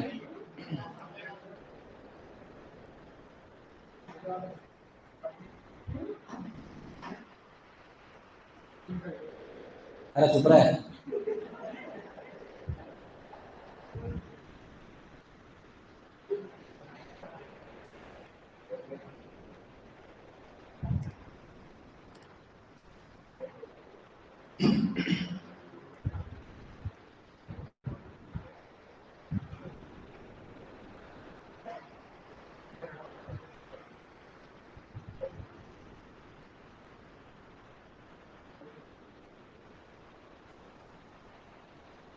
तो गांव में जो कॉटेज इंडस्ट्रीज हुआ करती थी, है ना, लघु उद्योग हुआ करते थे, है ना, और हमने कहा कि जैसे हस्त कला जो है उस समय उससे बने हुए जो प्रोडक्ट थे वो बहुत ज्यादा फेमस, क्योंकि मशीन भी हमारे पास थी नहीं, हमारे पास में सिर्फ टेक्नोलॉजी थी।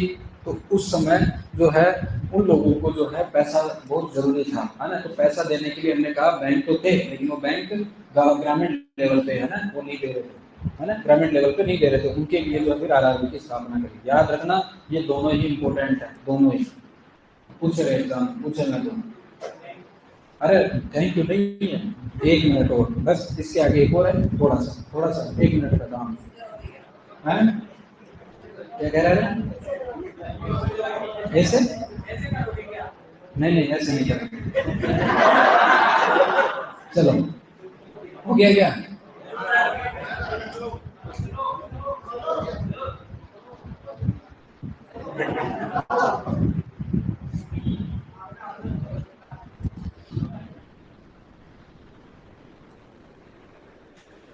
चलो क्या,